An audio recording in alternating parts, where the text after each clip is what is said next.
Hey, good evening, everyone, and welcome to Twitter Spaces with me, Kalu Aja. We usually have a space every Saturday evening, 7 p.m. West African time, where we speak about the economy, personal finance, and of course, investing. We try to talk about your money and how you can take the news of the day and make your money or your budget go further. We have a series though that we're running. It's called The Economics of the Policy, right? Where we talk about policy and not essentially politics, right?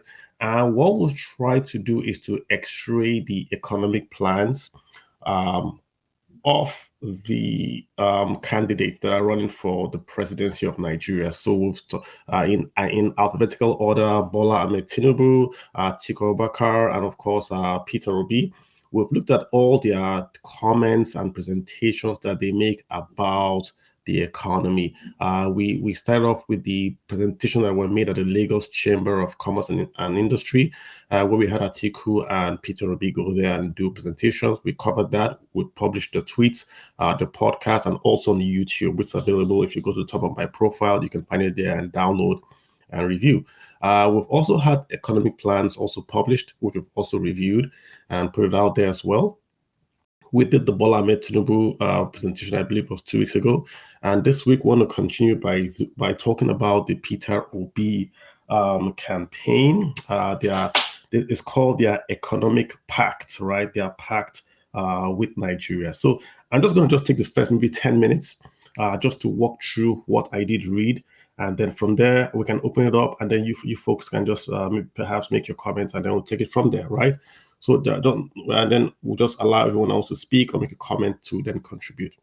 So it's called the Economic Pact. That's essentially how the Labour Party has identified their economic, shall we say, plan. First of all, just a big disclaimer: there was news over the weekend where the Peter Obi campaign said that they have not officially released their economic plan, and that they will do it later. We essentially have gotten the broad outlines of the plan. So, I mean, it's going to be the broad outlines are not going to change in whatever they eventually release. So we can go ahead and essentially look at this together and then just see what they have. So just put that disclaimer out there. Again, we don't speak for any campaign. We're just doing this to educate and learn amongst ourselves in Nigerians. So, I mean, the first thing I want to say is this: just like the Bola Ahmed Tinubu plan and the Atiku plan, I really did not see a lot of drill down details, right? When you're running for politics or running for office, right, you want to see really how you are going to pay for the promises. Everyone makes promises. What we want to see really is to see how those promises will be paid for, right? That's the first thing I look out for.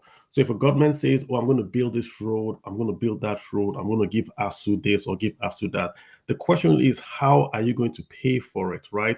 And that's essentially what is missing in all three campaigns, not just the Peter Obi or the Atiku or the Bola Ahmed Tinubu plan. All three of them don't really do this drill down where they talk about how they are going to pay for it. So that's just a comment right there on all those plans. But let's look at the big proposal in the Peter Obi plan. And it's essentially this idea of converting Nigeria from a monthly wage to an hourly wage. That's right there in one of their, I think I would say the key plank of this economic plan, because when it affects the individual, and it's a huge change, right? A huge change. Let me try to explain it, right? When you say hourly work, we're not talking about taking your annual or your monthly salary and dividing by days and then say you're paid by the hour. That's not what we mean. Where you have economies that pay an hourly wage, what that does is introduce a concept, right, of part-time work as compared to Nigeria casualization. So if you go to the bank, most of those tellers, most of those guys that do most of those jobs, you see tellers, note counters, security, most of them are already casual staff. And what that means is that they don't really get benefits. because you're not really a staff in quote unquote. You don't get benefits, right? You might contribute to a pension scheme, but you're not really a staff. Banks are better, they pay a lot, but most factories just employ people casually, let them go before the time that are supposed to be made full staff, and then just employ them back again when they need them. So they stop them from becoming real employees, more or less, so to say, right? And they then, they don't become staff. But with hourly wage, you then get a part-time work, which means if you're a Nigerian, first of all, you can price your job appropriately. You can work for one or two employers. You can work for just one employer on a part-time basis, say 20 hours a week, right? And you can then use that other time to go to school, or maybe you're a nursing mother, or maybe you just want to have time for yourself. So that changes the entire dynamics of work and how we define even employment and underemployment. Lots of Nigerians are employed in quote, because really what's going on with them is that they are underemployed. So you find a Nigerian, right, as an elevator operator. He's earning 25,000 naira a month. According to the Nigerian Bureau of Statistics, he is employed. He is employed. But really, are we going to take that as an employment, right? Because that's not going to take you anywhere, right? So that really is the essence, that when you make it an hourly wage, what you're essentially saying is that, number one, all those casual on underemployed Nigerians can then be employed on an hourly basis by their employer. That's number one. So you sweep a lot of casual workers into the formal workforce.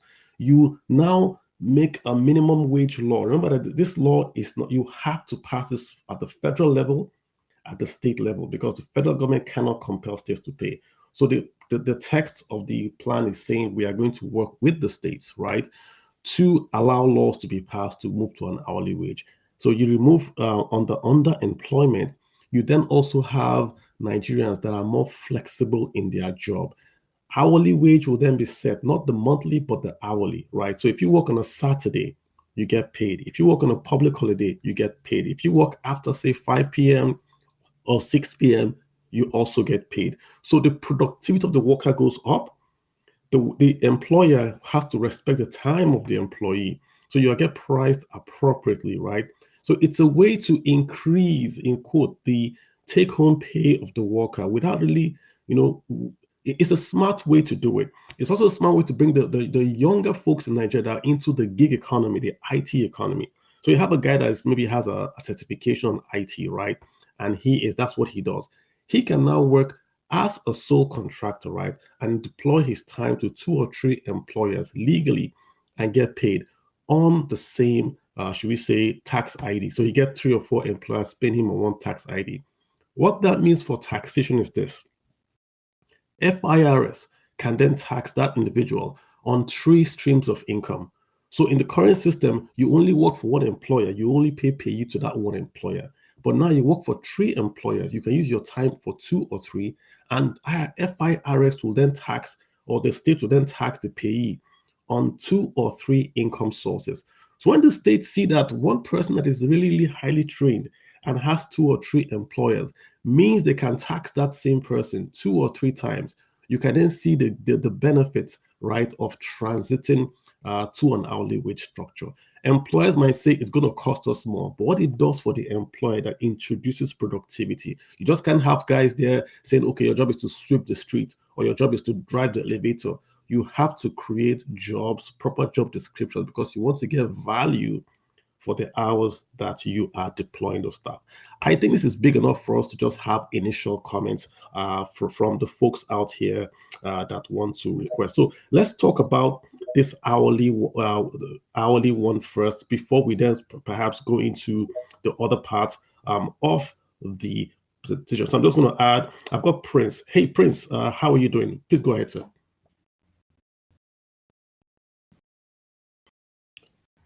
Prince, you've got the mic. I've got the floor. Please go ahead. Okay, Prince is muted. So let's go to the 316. 316, how are you doing, sir? Hope you can hear me. Go ahead, sir. Okay.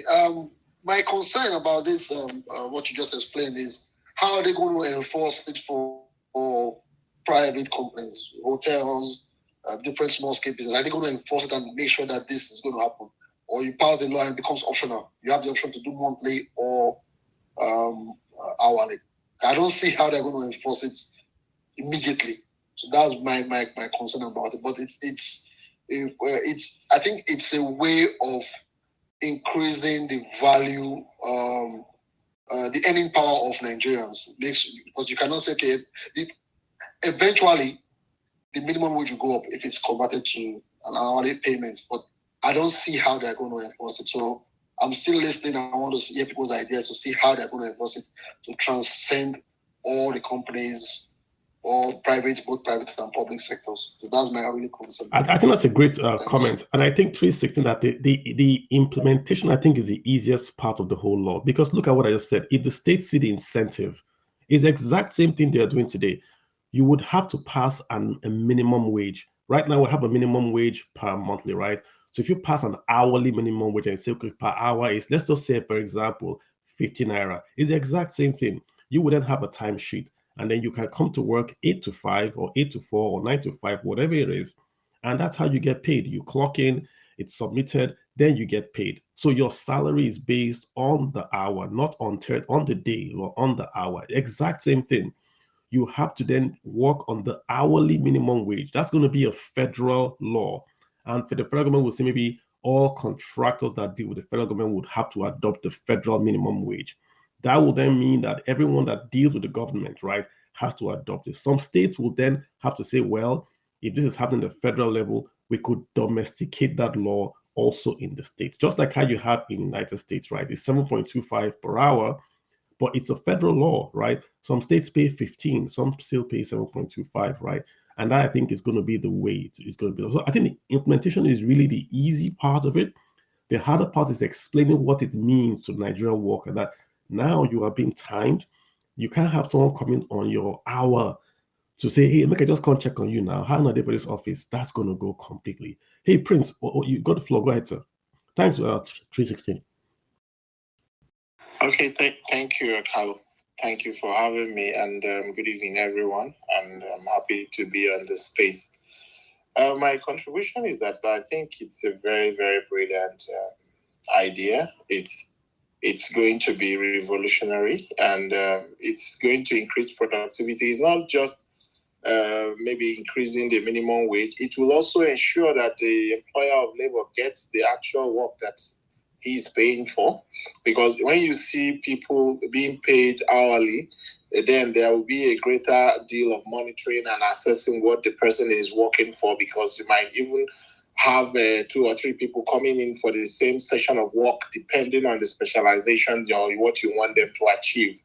So I believe it's going to revolutionize a lot of things. There are benefits I believe we cannot even explain all about it, but I see it as being revolutionary. And like you rightly said, someone can afford to do 2 or 3 jobs. You can close maybe if you can begin your regular job at 8 o'clock and maybe close by 4 or 3 o'clock, and then have 2 or 3 hours, especially those who are in a specialized kind of work.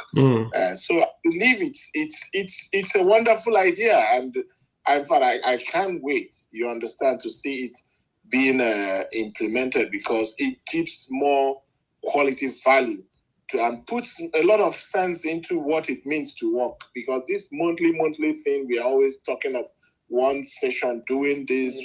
I mean, when you put work into hour, you put a lot of meaning into the job that is being done. Yeah, you understand? That's the way I see it. Yeah, that's the way I see it. You understand? It puts a lot of content into what you are delivering as an employee. I got you. Yeah, so that is just the way I see it. I think I appreciate that, and I think I love it. It's going to revolutionize the industry, the labor industry in Nigeria, and I encourage it to be adopted. Okay, Thank Prince, you. gotcha. And again, just to make this other point again, is this: look at the ASU strikes, right? If we had an hourly wage structure, it's not difficult to know what they have done and what Prince, they did not do. Yeah, Prince. Yeah, Prince. So if we had the hourly structure, then you could have the university guy go to any number of schools he wants to do sabbatical or work. So if I work in University of Nigeria, I could go to 10 schools, doesn't matter. And then I get paid by the hour in those schools, right? So there's no more, you can't work the IPPIS or UTAS does not track hourly wage when I go to, it doesn't matter anymore. If you can, you have 24 hours. If you can work for 3 schools and those schools can mark your time card, if you're a lecturer, you go ahead. If you work for the Nigerian police force, you work for the federal government for police force and you get off work, you can go work as a bouncer in a nightclub. You get paid by that hour you've worked by the bouncer. So it's not just hourly wage, it's a change totally in how we view work and remuneration and compensation. Let me get White Lion in here. White Lion, go ahead, sir. You got the floor. Okay, yeah, thank you very much. Your audio is very bad, White Lion. I'm so sorry. Your audio is very, very bad. Let me get the muted. Let me get the muted in here, please. Muted, go ahead, sir.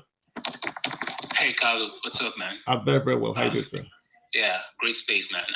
Actually stumbled on the post you made about it earlier. Okay, super. Well, the thing is, for this hourly rate, when I saw it the other day, I was at work with my friend. So when I actually saw the manifesto and one of the tweets, I think it was Labour Party that tweeted it or something. So yeah, I told my friend, yep, like this is the game changer. Actually, I'm in Nigeria, right?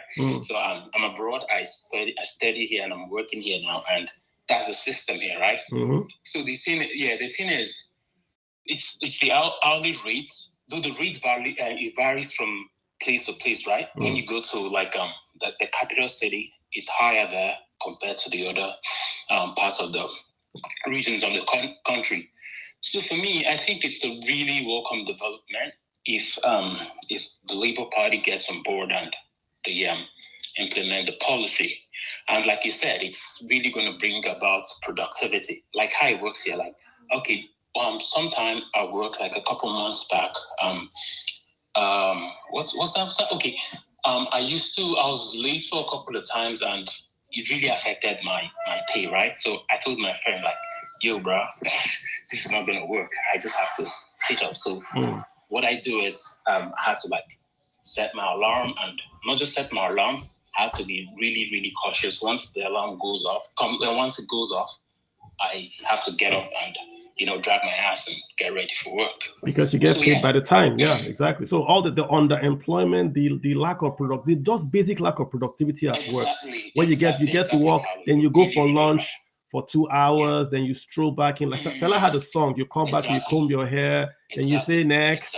So that sort of goes with. But guys, let me also take this. Let me just read out. Should I say right? Let me read out the whole, like what he listed out in the pact, so that way we can then go into other topics, right? So give me about a few minutes just to read this out for you. So again, number one, he said about the hourly wage, which we've talked about. He talked about production to consumption. This has been his main theme: production to consumption. The policy document talked a bit about it, but in my own view, it did not go deep enough. I understand what is being said, but a bystander that is not an economic guy, can he really say he understands what it's meant by we want to go from production to consumption? I'm not sure the document really addressed that in depth. This is just my own view, guys. Then he talked about having a zero-based budget. Very, very, very, very good, right? What a zero-based budget means is that when you start the new year, it's on a clean slate. You basically say, what do we want to do? What are our priorities? Then you prioritize and you spend in those areas. It's harder to do a zero-based budget than when you are doing a budget that you are based on last year's projections. I think the present government tried a zero-based budget in 2015 when they just came on board and they couldn't continue with the tempo. It needs a lot of numbers and dedication. They couldn't do it, and they moved away from that. On funding infrastructure, I heard he said basically that we're going to not just do tax credits, because there's a lot of this new thing now in Nigeria is you give a tax credit, and the private sector guy can essentially then build a road and get a tax credit. Peter B is saying we're going to go beyond that. We're going to have what's called blended finance, right? Not just tax credits, but philanthropy and community-based infrastructure bonds. I thought that was excellent. He's clearly targeting the diaspora. And what he's saying here is that the diaspora, say the town union or the local union that is based in Texas or Atlanta, it's able to invest in an infrastructure bond or a philanthropic infrastructure bond and build a road in their community. And that's going to be part of the legal framework, say in the Ministry of Finance or whatever, to attract those funds and have them go directly into projects. So it's not going to be remittances for welfare, but it's going to be remittances like an impact bond to develop the rural communities. This is essentially one part that Nigeria has not really grabbed the hold of, maximizing our advantage in the diaspora. We haven't really done it. And I think this transition from just the PPP to blended and adding philanthropy and community-based bonds is excellent. Good idea. I love it. On power sector, I mean, that was a quick win. They simply said, we're going to raise the 1 megawatt barrier. So essentially in Nigeria right now, you can generate and distribute power if it's below 1 megawatt, right? They said they're going to raise it up. That's a no-brainer to me. It's a very, very quick win, and I'm surprised no other party saw this. Simply raise it up to 5 megawatts. That means if I have an estate or I have a way to generate power, let's say I have a wind farm in Lekki, I can supply Lekki if it's more than 1 megawatt. Now, if it's more than 1 megawatt, I can attract investors. I can build a wave technology that generates power from the waves and supply Lekki. No one's going to come and invest in a 1 megawatt like from abroad. It's too risky, right? But 5 megawatts, that scale, that gives it more bankability. So great idea. I think that's a low-hanging fruit, and they grabbed it. They then said on the public servants, no public servant is going to earn lower than, so let me say it again. No civil servant will earn lower than an elected official. They want to have this new thing called CREST, Common Regimented Emolument Structure Table. What it means is that if you are a career civil servant, your salary will not be less based on the same scale as a political employee. So if I come in with my advisor or my minister, the minister will not earn more than the DG or the career guys in a ministry. I think this basically helps morale. It helps the civil servant guys who work and not basically say these guys are politicians. They are here to just basically cream up the top. So again, good idea. Let's get serious now with this, guys. I really love this idea of the digital economy, where he's talking about connecting all the schools, i.e. the universities, and all the states with fiber optics. Wow. If you connect states and universities with fiber optics, what you are saying is that pick Abia State. You've got tons of universities in Abia, tons in the east, tons in the middle belt. Look at Ekiti, University of Ado Ekiti. You connect University of Ado Ekiti to Ado Ekiti with fiber optics. That means a kid can stay in Ado Ekiti, connect to anywhere in the world with super fast internet, create his own SME right there in Ado Ekiti where costs are cheaper. He doesn't have to come to Lagos to earn a living. He can stay right there in Ado Ekiti, name the university, create his own incubator right there, create jobs. It could be Nollywood, it could be servicing, it could be a call center. You could have guys in Ado Ekiti doing call center for Amazon or for Google in a very, very cheap city like Ado Ekiti. So game changer, you are bringing the youths in, you are giving them a pathway to wealth generation. This is the state saying, we're going to give you the infrastructure. You go out and make wealth. So wonderful idea. I like this. Let's get to the controversial one. He's saying we will prohibit public officials, including civil servants, from sending their children to foreign schools and hospitals whilst occupying public office. Guys, this is controversial. You can even say, do they have the legal powers to do this? But I completely agree with it 100%. I see no other policy that you can pass in Nigeria that can make schools and hospitals work than this policy. If I am a father and I work in ministry of whatever, and my child has to go to the school in Nigeria, God bless the minister that will steal money from that university. God bless him, because he will not survive a day of my wrath. And the same thing, if you make people accountable to the civil servants, you can't steal money. Where are you going to steal money to? When my wife is going to go to the hospital, they want to take that money and go abroad. It's not going to happen. So this is a way of making the watchers, making everybody a watcher of public funds. Listen, the hospital in Abuja, that national hospital in Abuja, it was built by the wife of Abacha. Why did she build it? She couldn't travel abroad. They couldn't go abroad. That was the first time Nigeria has ever been sanctioned. Ever. We couldn't travel abroad. So they built a world-class hospital. Name any hospital that has been built by any government official since she built that one. Name anyone. Name anyone. I know Akwa Ibom built one nice one. Very, very, I don't know how they're starting up. I know they built one. But go out, name one. Why did they build it? If they could fly abroad, would she have built it? And I mean, all props to her, she built it. But if they could fly abroad, would they have built it? Right now, people have a knee ache, they fly abroad. Look at ASU. Every public official that has a child today in school age has a child abroad. How can universities work if the guys that you give money to fix your universities all have children abroad? It's not going to work, guys. So let them school here. We'll worry about legality later. If you want to work for the federal government, you have to do NYSC. It's the exact same thing. So I'm going to die on this hill, guys. When you guys talk, I'll die on this hill. They're talking about education banks, right?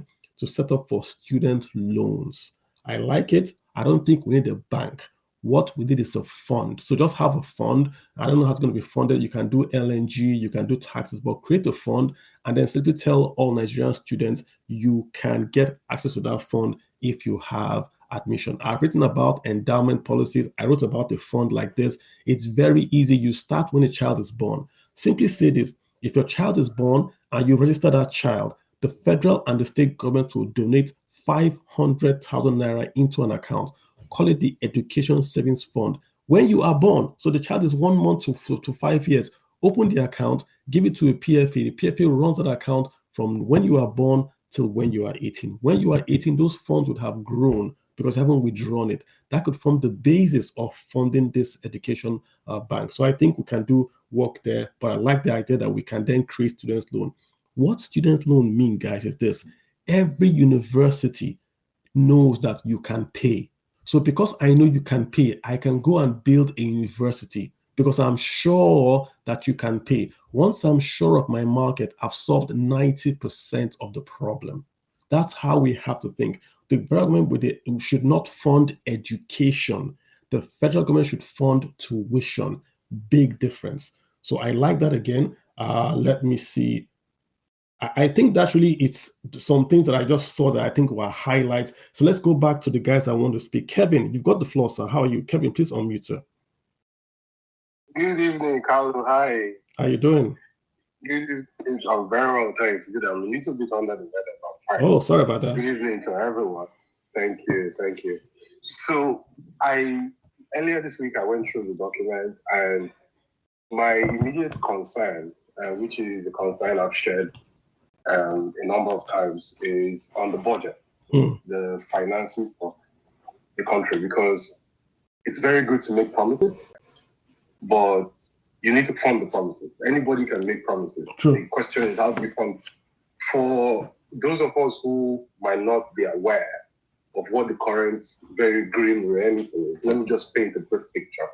So right now, today, the Nigerian government spends 119 kobo for every 100 kobo of revenue generated on debt servicing. Last year, the government spent more money on under recovery, that's PMS subsidy, than bought from NNPC as oil receipts. Okay? Yeah. So the reality of the situation today, and if you look at the FX issue, apart from the hole we dug ourselves into further by announcing this player resigned and made a lot of people fly into the US dollar and caused a panic.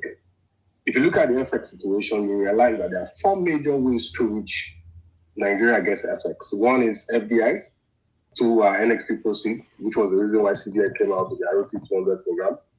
It was a failure, and the reason why it was a failure is because the gap between the official markets and the parallel markets are too wide. So, for example, them saying they're going to pay you 65 naira for every dollar for repatriating your dollars back to Nigeria when they can get 400 naira for every dollar doesn't make any economic sense. No company is going to be, in the name of patriotism, lose out on 305 naira of differential because you're patriotic to Nigeria. Yeah. Then there is diaspora remittances, which is the reason why I continue to say that it's important for the Nigerians in diaspora to have the right to vote. If they are bringing money to Nigeria, they should be given the right to vote through our S&P ballot. I agreed. Okay. And then the final one is oil receipt. And oil receipt, the problem is lack of sincerity. That's all I can say about the situation with the level of production output we have today. Okay.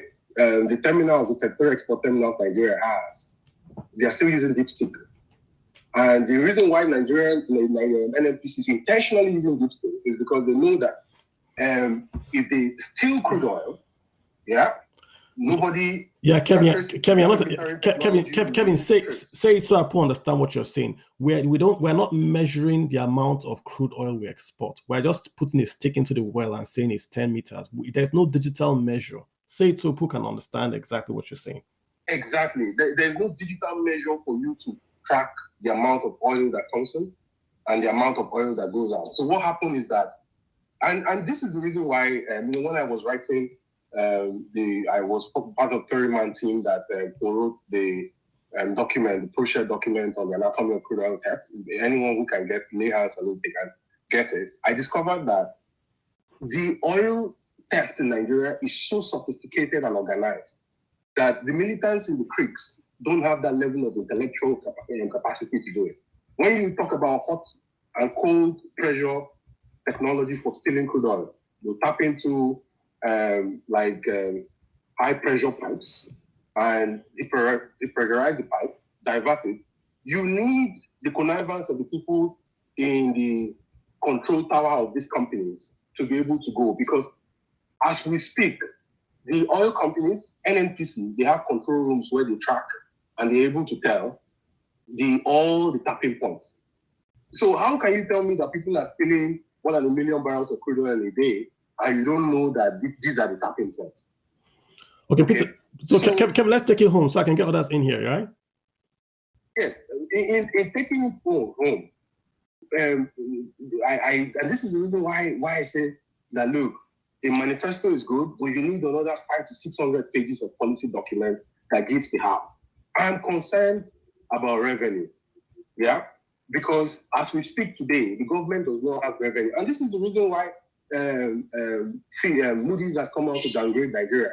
You can imagine that they're converting to 2 trillion naira of money MFLA printed out of thin air and gave to the federal government. In fact, in the month of September, the MFLA still advanced the federal government 749 billion naira in the month of September, in contravention of Section 38 of the CBN Act.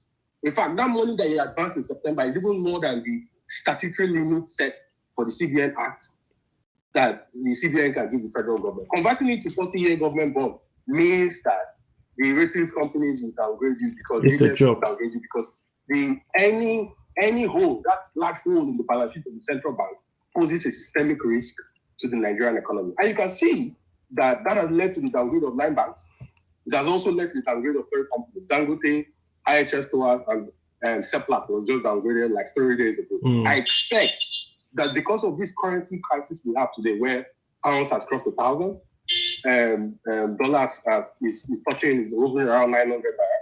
Moody's and Fitch are still going to come out before Christmas and downgrade Nigeria's foreign currency usual rating from B3 to CAA1, which carries very substantial risk. So in closing, I'll just say that I am very concerned about revenues, and it doesn't look good at all. So I want it's more like a question for debate and discussion, like flesh, on how Peter Obi can tackle these issues based on existential realities.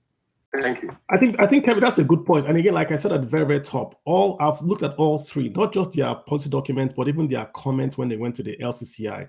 They do not give drill down details. You want to tell me how you're going to fund it, because I can then calculate if they're going to be by taxes or by remittances or by FDIs. We need to know, even if it's not the numbers, but we need to know how we are going to fund this. How will Peter Obi fund the fiber optics? How will Bola Ahmed Tinubu fund the employment of 50 million youths to build infrastructure? How will Atiku Abubakar fund his plan to make gas the sole source of power in Nigeria? We need to get details, and like I said, we don't have those details. Kelly, you've got the floor. Let's hear you talk, sir. Yeah, thank you very much, Carlo. I think, Kelvin, you spoke quite brilliantly. But you see, one thing we need to do also is to match the personality of the person who is speaking with the letters. So the spirit of the individual must dovetail with the letters. Most of these plans P2B is speaking to. Some of the things I noted here is spirit of industry, and above all, also you see how he went out to the diaspora to reach out. He has spoken comprehensively about the power of the diaspora and how the diaspora can not just be brand ambassadors, but help to actually help the economy. The truth of the matter is this: regardless of whoever comes into power next year, if we don't tackle security, we're going to have a problem. Next year, whoever takes the saddle has a lot of work to do. A lot of work. Not just from a unity standpoint, but from an economic perspective. Most of what he has put in this policy document are very fantastic. On the revenue side, I think they're estimating like 2.2 trillion from tax or something, like what Carlo mentioned earlier about how the hourly workers can help to increase taxation, multiple taxations, and boost tax. You cannot have increased taxation from a revenue side or even FDI if we don't handle the security issue. And I think that would be the most key thing for whoever comes in to generate more revenues.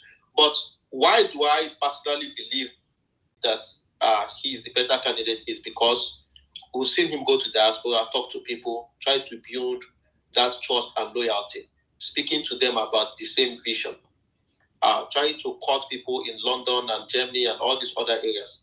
Because if we have an increased FDI, some of these things can be done. But above all, I think security is the key thing. Once we get security right, then we'll start having a boost in some of the other things, especially, creating small SMEs, issues that have to do with power. Of course, like Kevin mentioned, the Moody's ratings last week, is not good for those 10 banks that have been downgraded. It's not good, and I believe that this will see more color on November 15 when they have the presidential debate. Most of these people who are running for election, the problem is they just speak from the policy. You don't see the spirit. You don't see an understanding of who is how they are going to do it. The how is not there, because if you notice, for example, Vice President Atiku, former Vice President Atiku, and Tinubu has not had a single media interview.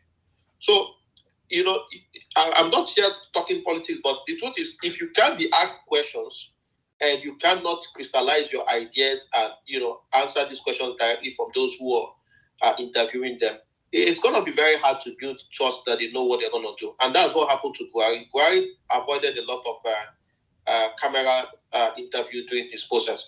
So I believe all these things that you've mentioned here today, even the prohibition of the public officials in education, should actually go beyond education. It should also go to medical tourism. We need to build our institutions, our health institutions. There's no reason why a sitting president will have to travel to London for checkup like Buhari has done. There's no reason why in 8 years we don't have a hospital. In 23 years of democracy, we don't have a hospital where a president can go to. It's marks of failure. It's marks of failure. We can't continue like this. I hear you. You have to send your kids, or if you're a minister, or if you're a serving governor official, you have to attend the hospitals in Nigeria. I agree. It's as simple as that. I agree with you, Kevin Kelly. And let me just paint the picture for folks that are listening. Let's connect the dots, right? There are two things that the president in 2023 will do, and the economy will improve. Right now, you see dollar approaching 1,000. It's crazy. You see inflation at 22%. It's crazy. So what should you do as a president in 2023? It's just two things. Number one, you fix insecurity. Why? Because of course it's insecurity, but most importantly, it's tied to food. Nigeria's food is grown in the middle belt and the north, the tubers, the cereals, middle belt and the north, even the meats. If you fix insecurity, you are able to drop the price of food. Food is 67% of the Nigerians' average budget. So 6-7. So if you drop the price of food, you drop the CPI, the consumer price index, i.e. inflation. So if food prices drops because there's more supply, then inflation drops. If inflation drops, you then see a general downtrend in cost, which means everybody then gets a pay rise. That's number one thing you have to do. Number two thing is that you have to have the trust. When you have a new president, investors and the Nigerians abroad are going to watch and say, can we trust this person? If we can, they will inflow remittances. Right now, Nigeria is getting about 25 billion from remittances. If we have a president that we can trust, that can easily double to 50 billion a month. And that 50 billion can come in the next 3 months. There's already 20 billion in Nigeria sitting in dorm accounts. You can get an extra 30 billion in 3 months from the diaspora, from the $100 here, $200 here. That can still flow into the economy. With 50 billion, there is no way the dollar will not fall from the 900 or 800 it is today to nearly 400 or 300. It has nothing to do with the policy that will even be passed. It's just the perception. I've said this before, just the perception of who the president is. When the new PM took over in the UK, what happened to the bond market? The UK pound improved, the UK bonds went up in price. When Buhari won in 2015, what happened to the market? The market went up because people perceived that Buhari was going to be anti-corruption, was going to fight Boko Haram, was going to do all this. He failed. So in 2019, when he won the next re-election, the market went down. So the markets are looking for, number one, safety. If you can stop the insecurity, food prices fall, that falls inflation. Number two, trust. If you have a trustworthy president in 2023, dollars would inflow, the exchange rate will crash. Those are what you need to do. Let's have panel. Panel, I've got you here. Oh, cool. Claudia Third. Go ahead, sir. All right. Good evening, everybody. Thank you very much, Khalid. I won't take much of our time, but I think what we're talking about from the whole manifesto, for me, one of the things I've noticed about most of our politicians is they make it very voluminous. We talked about the hourly wages, which I feel is not possible, but it's a very welcoming one. I don't know if I have much time to explain why. Let's say presently our minimum wage, which is at 30,000 minimum wage. If you check very well, if they have to go for 25, let's use that for an example. You have 1,200 for a day. If we say 25 days. So what I'm trying to say is, just like what the previous speaker before Kelly spoke, the problem of indebtedness, inflation, and how to get revenue needs to be tackled before coming to the hourly wage. Then when we come to the point of which I'm very interested in, production to consumption. I'm very interested in that because I feel Nigerians and yet, or Nigerian as a whole, is yet to understand what technology is. We always believe technology has to do with totally sciences. But I think, for example, there are a lot of little things we are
Okay, Pano, can you hear me? Pano, can you hear me? Super. Just okay. I want to just to round up. What I'm trying to say is this, yeah. Just to explain, I think all your points are wonderful, and I think you stated them clearly. Just to make the point again about the hourly wage. Your hourly, if you earn, let me just make this point again. If you earn 100,000, if you make 100,000 naira today, right? Hourly wage does not mean you're going to take that 100,000 and divide. That's not the target. It's not to divide your monthly by 365. No, the idea is to make your work based on the hour. So hours worked to this employer. That's what they are targeting. So that way, if you are an employer, you can work for 2 or 3 employers, or you could work on a part-time basis, or you then have more revenues, more tax revenues on that work. Right now, if I have, say, coding skills, right, and I work for a bank, that's it. I can't work for one bank and work for the other bank. The laws don't allow that. But if there was an hourly wage structure, that's just the way to say it. There would be an encompassing legislation that would then say, I work per hour for this bank, maybe 8 to 5. I work for hour to this bank, maybe 9 to whatever 10. That's 2 streams of income on one scale on one tax ID. One tax ID, 2 income streams. You get. So you then get those advantages as separate from what we're having. Does that make a bit more sense?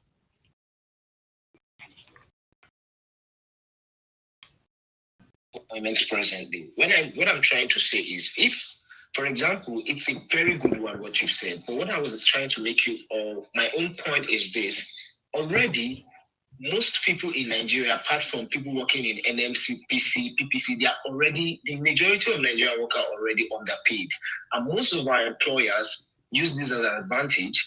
That's why you see that they treat workers how they like. And if you can't get that, if you can't work to their own terms, you get sacked or you leave. What I'm saying is, if we go on hourly wage, for example, how are they going to pay? But if we have it's the same payment. Attend to inflation, the hope for hourly wage will Pano, it's the same thing. It's the same thing. What if I said I was paying you per annum and I paid you per month? It's the exact same thing. The numbers don't change. What changes is how you relate to that remuneration. That's what's changing. Your salary does not go up or down in quotes, like all things being equal. But the idea is that you are giving your time to this employer and your time to that employer. If you are at home right now and you work for, say, X bank, you can't go work for Y bank legally if you're at home, because you are employed to Y employer. But with an hourly wage structure, you can work for X employer and Y employer, because it's only paying you for that time. You own 24 hours. You allocate that time to whatever employer you'd want. That's the whole idea. Not really that you are dividing to get the time. You get the point. The revenues would increase when the states see that the revenues go up, because it's one tax ID, 2 revenue streams. They would like it to. Let me get an economist here. Let me get his name right here. This is True Econ Brew. Yeah. Pardon, I got to move along. Let's get us in here. True Econ Brew. Go ahead, sir. Just give you a quick. Go ahead, sir. You've got the floor. True Econ Brew. Go ahead, sir. Oh, okay. Good evening. Good evening, sir. Good afternoon. Good morning. Depends on where you are. Yeah, hi. So I would like to preface my remarks by saying I am an Obi supporter, even though I intend to hold my nose and vote Obi, because I'm not really optimistic about anything he has said. Let me just say, first of all, that I will vote Obi. I will support him. So I need to get that out of the way so that people don't attack me that I'm a Baptist or I'm articulated or anything of the sort. I just feel that has to be said. So that being said, I've already sort of implied that there are flaws with the manifesto that he has put out, the plan he has put out. But I'm going to focus on this issue of the hourly payment. I did not really get the merit for the hourly payment until actually listening to this space. Then I tried to see, after listening to what Shuka had to say, I started to accept, okay, this is actually good. I believe that it is positive.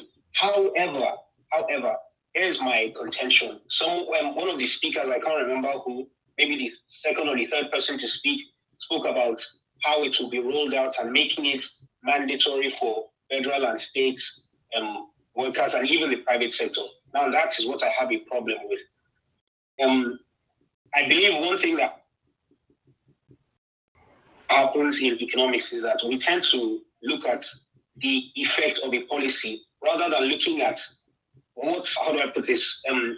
We don't look at what is not seen. We only look at the effect of the policy. So let me give a practical example. If we're subsidizing the oil sector, for instance, let's assume we didn't have subsidies and we were about to start subsidizing. So all we would see is cheaper petroleum products for all Nigerians, right? That is what we would see. However, what is not seen is the wahala that we are all facing as Nigerians now due to the fuel subsidy that many of us are crying for them to remove. So in the same way, I feel this issue of the hourly wages, even though it is a beautiful thing, I really think someone said something, I believe it was you, Carl, or the second person who spoke, who made mention of the fact that it will increase productivity. And I was like, oh, that's true. Okay, yeah, it was you, Carl. People would not waste their time, as the Igbo say, doing umpangpata, at work. People will be on Twitter on their phone at work because they will be paid based on how many hours they put in. And of course, the employer is going to have a way to measure productivity. However, what is not seen is how this might affect. So this policy favors only the producer. Sorry, only the employee. Sorry, I'm stumbling over my words. This policy tends to favor only the employee and not the employer.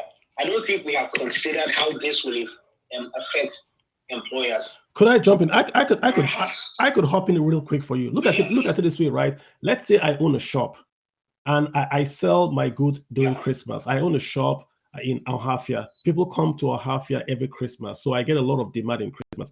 Under the new system, under this current system, I have to employ a sales girl and pay her every month, even if she sells nothing. Sorry, could you go back? Could you 5 seconds? I didn't hear you for.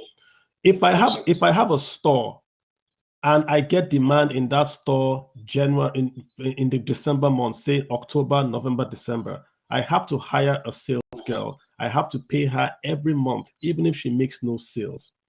With per hour wage, I could hire 2 sales girls for this month exactly, pay them per hour for just October, November, December, and then they leave.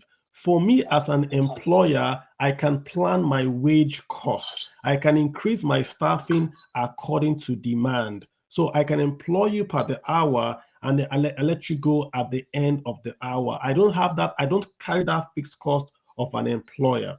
So it works for both ways. Also in America, you see them during summer, they hire summer. You go everywhere in America, you see summer hire. Then they also reduce. During harvest, agriculture, they are hiring agricultural workers. People actually flying, the Mexicans come in for per hour work on the field and they go back. So it's both ways. It's not just to take the monthly job and divide it. It's a new way of relationship between the employer and the employee. Okay, that being said, is there a possibility, does any possibility exist at all that there is perhaps some employer who will not be able to pay hourly wages? I can't think of any, but hypothetically, is it possible that there will be some employer that might make his, his income at the end of the month? The law says that, first of all, that the policy I read says that they're going to criminalize non-payment of hourly work.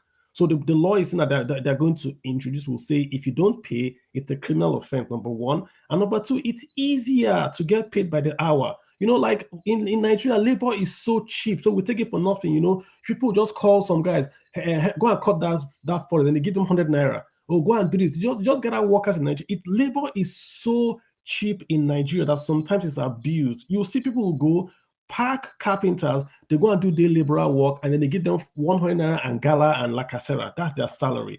It will no longer happen now because now there's going to be a minimum wage that you have to pay the person. So invariably, it's a salary increase. So both the wage earner and the wage payer understand the idea of productivity. No one was going to sit down and talk on his phone doing his work because you are paid by the hour. So let me get other guys in here if you don't mind, yeah? Let me rotate guys in here. Let's get Stella. I'll jump in later. Super. Let's get. I got Stella's Beauty Place. I'm not sure who it is, but I got Stella's Beauty Place. Go ahead. Stella's Beauty Place, you've got the floor. You want to go for it? Okay, let's get Tunde A. Tunde, how are you doing, sir? Please go ahead. Tunde, you've got the floor, yeah. Thank you, Carlo, very much for this platform. I want to appreciate you also for, I really not read most of these manifestos, but I think whichever party, we should look at having a development plan. I think the challenge for Nigeria today is that we are short-sighted. 5 years. People will exist in this space until this world comes to an end. So we should be long-term in nature. I think the challenge is we are short terms. That's 1. 2, we should create, like in US, in UK, should have an independent office of government where every policy of government will be thoroughly analyzed and facts and figures provided. As many people have said, it's cheap to say, I will do this. How would you do it? What is the implication of what you have done? Every policy has its pros and cons. Every policy has its good, its bad, its ugly. No system is perfect. I mean, the challenge is we need to sit down, criticize. And as some people have rightly said, every presidential candidate in Nigeria, whoever he or she is, should face the population, should face experts. People should critique. We should go on this. Yes, he's my man.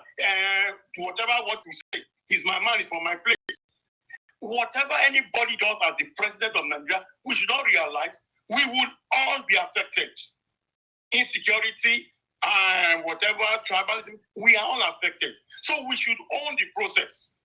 No president should come in 2023 with a bow and go. Oh, we know you know. Even if we know you, we want to criticize what we have said. What if this one happens? We all learned what happened in the UK. The man came with a budget, no analysis, nothing. And that was why it was swept away. And that was why even they said, no, we are going to still postpone because it should be thoroughly in-depth. So I think that's 1. 2, we need a National Assembly that will give oversight. Proper and look at what the Senate does in the US. They scrutinize. They scrutinize, we will go back, even if we are in the majority. This is our party, is our people. Whatever the president says is right. We should know it is what the people of Nigeria say is right. It's what we collectively say that is right. That should be taken as right, good and for us as a nation. And in final analysis, I think as a nation, we should also, our president, whoever comes in, should look into the issue of our federal structure. The challenge is there is too much power at the center.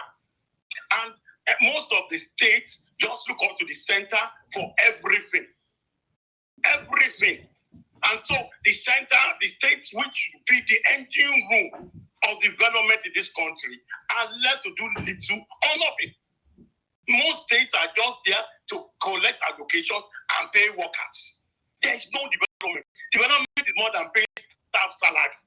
Development is when the average man on the road can aspire to become great, irrespective of where he's from, his religion, his gender, whatever. So please let's ensure whichever party this we are supporting, the program of your president, let him face a panel of opponents. Let them criticize it. Let us see how he's going to defend it. Not, I will select who I want to go and meet. You can't select who you want to speak to. I get it. You're going to be the president of Nigeria. I get the point. And I want to be the leader of this country. Yeah, Tunde, Thank you very much.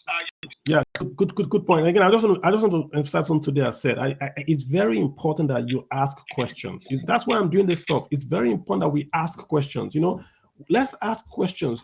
This whole tribal religious thing is so sickening. We're a very, very sophisticated people when it comes to other things apart from politics. We like good things. We like good music. We like good clothes. We want to build in nice homes. But once it comes to politics, we go back to this nonsense religion and tribe. I don't get the thing with Nigerians. But let's see. Ike, you've got the floor. Go ahead, sir. Ike, you've got the floor. Go ahead. Okay, Ike is... Yeah, go ahead. Okay, good evening, everyone. I'm going to be quick fast. I think there are three things that impressed me: the hourly rate, the wages between the politicians and the civil servant, and I think the tech idea. So, in terms of the civil service pay in comparison to the politician and the civil servant, so this is quite important for me to say. Where I work, I earn 4 times more than our chief minister. So our chief minister is like our prime minister here in Jersey. So I earn 4 times more than the chief minister. And I'm just in a management role. I'm not an executive role. So I'm just one step below an executive role. So I'm a top management role. I'm not an executive. So that gives you an idea of how other systems operate. So what this means is that I left UI to go work for the government. In Nigeria, I can't leave KPMG to go work for any government. When I was in Nigeria, I was a senior, and officially, I was any more than Buhari. So you make sense of that. If you are in KPMG, PwC, Deloitte, you're in bank, why would you want to leave those kind of jobs to go do a civil service job? I mean, the only civil service job you consider doing is probably be an NPC or something that close, but I don't think so. In terms of attracting best talents, that policy is spot on. Because what it means is that because the politicians know they're earning less, they have to review the pay. They have to review how much lecturers are being paid so that they don't get paid peanuts, So they have to review the pay and they have to pay. That also move in line with hourly pay because our labor in Nigeria is so cheap. It's really criminal and it affects the artisan the most. I mean, when I moved to Jersey, I have to think twice before cutting my hair. In Nigeria, I cut my hair every week, every time. When I have to, think, are you sure you really want to be cutting your hair every week? Because you'll be paying £20, £25.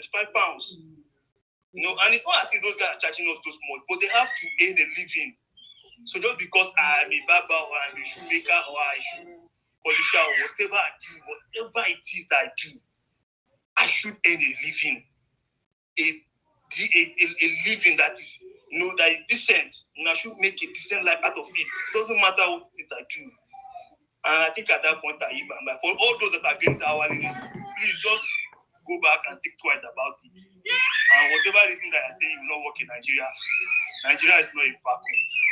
I can hear your kids behind you, right? Maybe yeah. Say hi to them for me and all that. Yeah, take good care. I've got Abdul Rahman Mohammed. Is that Abdul Rahman? You got the floor, sir.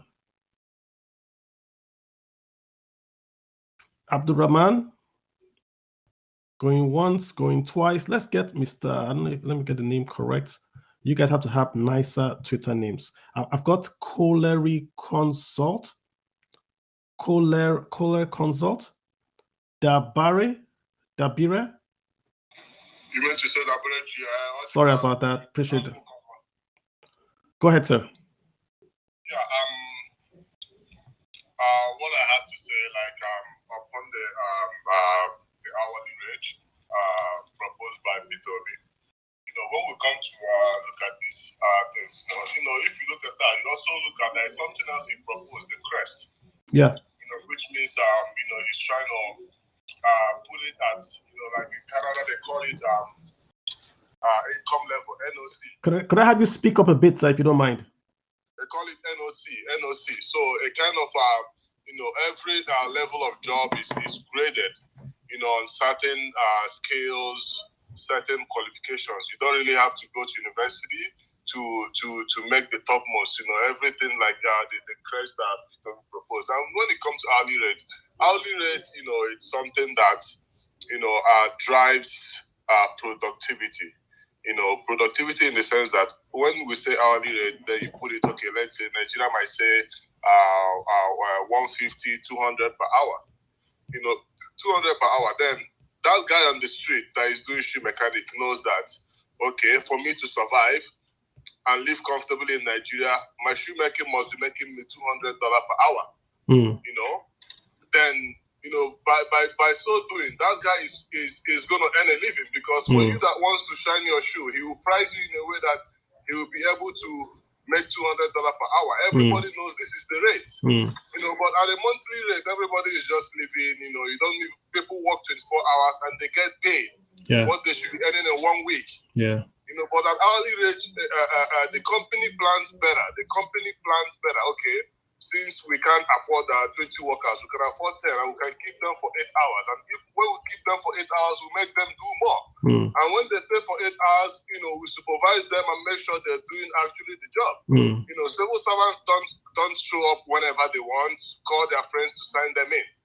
You know, call their friends to sign. I know. Then in school, in secondary school, you know, teacher will be at home and call a fellow teacher to sign them in. You know, nobody really cares. But you know, by hourly rate, you know, if you're not in by 8 o'clock, you've lost 30 minutes, you've lost 1 hour. Do you want to lose that? No. You know, it drives also punctuality. Look at our system. It's almost like, you know, we have African time. You know, because no hourly rate, because people are not earning by the hour. You show up anytime, you make excuses. No. When you are paid by the hour, you know you don't show up anytime. You have to actually show up on time as a civil servant. You have to actually do the work. Your supervisor has to actually account for the hours you do. So the supervisors are on you. You know, the company has to actually account, you know, whether you are productive. So they're actually on you. They care about what you do to make sure that productivity is driven. So I'm all for the hourly rate, you know, introduction in Nigeria. It will go a lot of way to drive, you know, the small and middle. Like, let's say you're opening up Deborah, let's take it home. Pardon? Let's take it home if you don't mind. Let's take it home, yeah? Yeah, let's say in Nigeria, say you want to open call center. You know, you want to open like a shop, you sell phone or anything. You don't come and you keep sales guests. It's 7 a.m. till 9 p.m. Sales guests go there, like from place like Lagos, she go there road, you know, 2 hours, 3 hours. When the same sales guest, you know, say, you know, that same hourly range, that same minimum wage where she go earn 2 hours on the road, she will just go across the road and do 5 hours. Come back, take a stroll and do another 3 hours somewhere else. Engage in something productive for herself and make more. So I'm all for that hourly rate. It will do a lot, you know, it will do a lot in our system, and it will drive lots of productivity. It will drive planning. It will drive, most importantly, punctuality in our society. Thank you. Appreciate that. Appreciate the comment and how you broke it down in broken. Thank you very much for doing that. Let's get Ken Uti here. Ken, you got the floor. Go ahead. Okay, thank you very much, Carlo, for this brilliant session. Just to put it out there, before this space, when I saw the notification for this space yesterday, I was wondering exactly what we'll be talking about, because the document is not final yet. I deliberately decided not to look at it because it's not the final version. But I really get you know, your approach towards the space. You are looking at the summary, which, you know, you don't expect to change, and fair enough. That is brilliant. I mean, everyone has said pretty much what I would like to say, most especially Kelvin, the way he made his own submission. But really, what I would like to focus on is, you know, what really worries me, because during the pandemic, I mean, the figures, you know, our debt service and all that compared to revenue is unbelievable.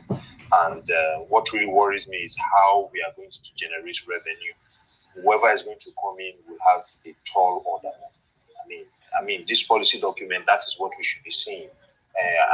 Above, you know, brilliant ideas, you know, hourly rates. Yeah, the hourly rate is brilliant. It comes with its own costs, I would say. You know, we should expect, yes, you know, wage to go up for workers, but again, cost of goods and services will also increase, because, you know, employers and you know, companies will have to cater for that in order to be able to pay those high wages, and which will directly also impact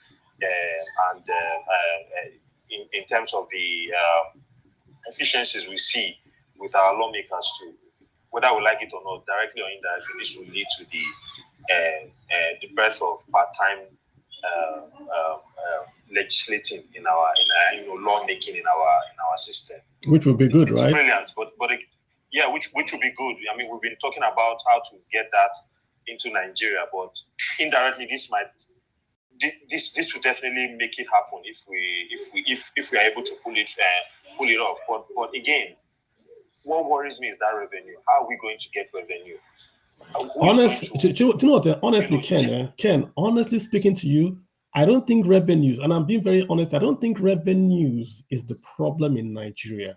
Let me give you an example, clear example. I saw the annual report from NAPIMS. Do you know NAPIMS? NAPIMS is the organization that manage. When you see NNPC is just the corporation. NAPIMS are the ones that run the contracts that make NNPC work. Did you see the NAPIMS budget? Please, guys, go online, Google NAPIMS audited report. It's under the NNPC. Google the NNPC, look at their reports. You see NAPIMS.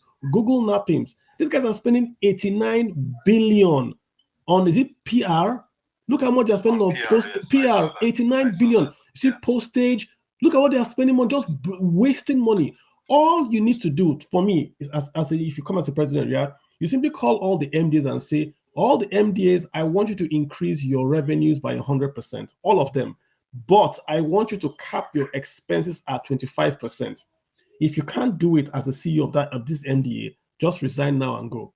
Let's get somebody else. Increase your revenues by 100%. Cap your your expenses today. Cap it at 25%.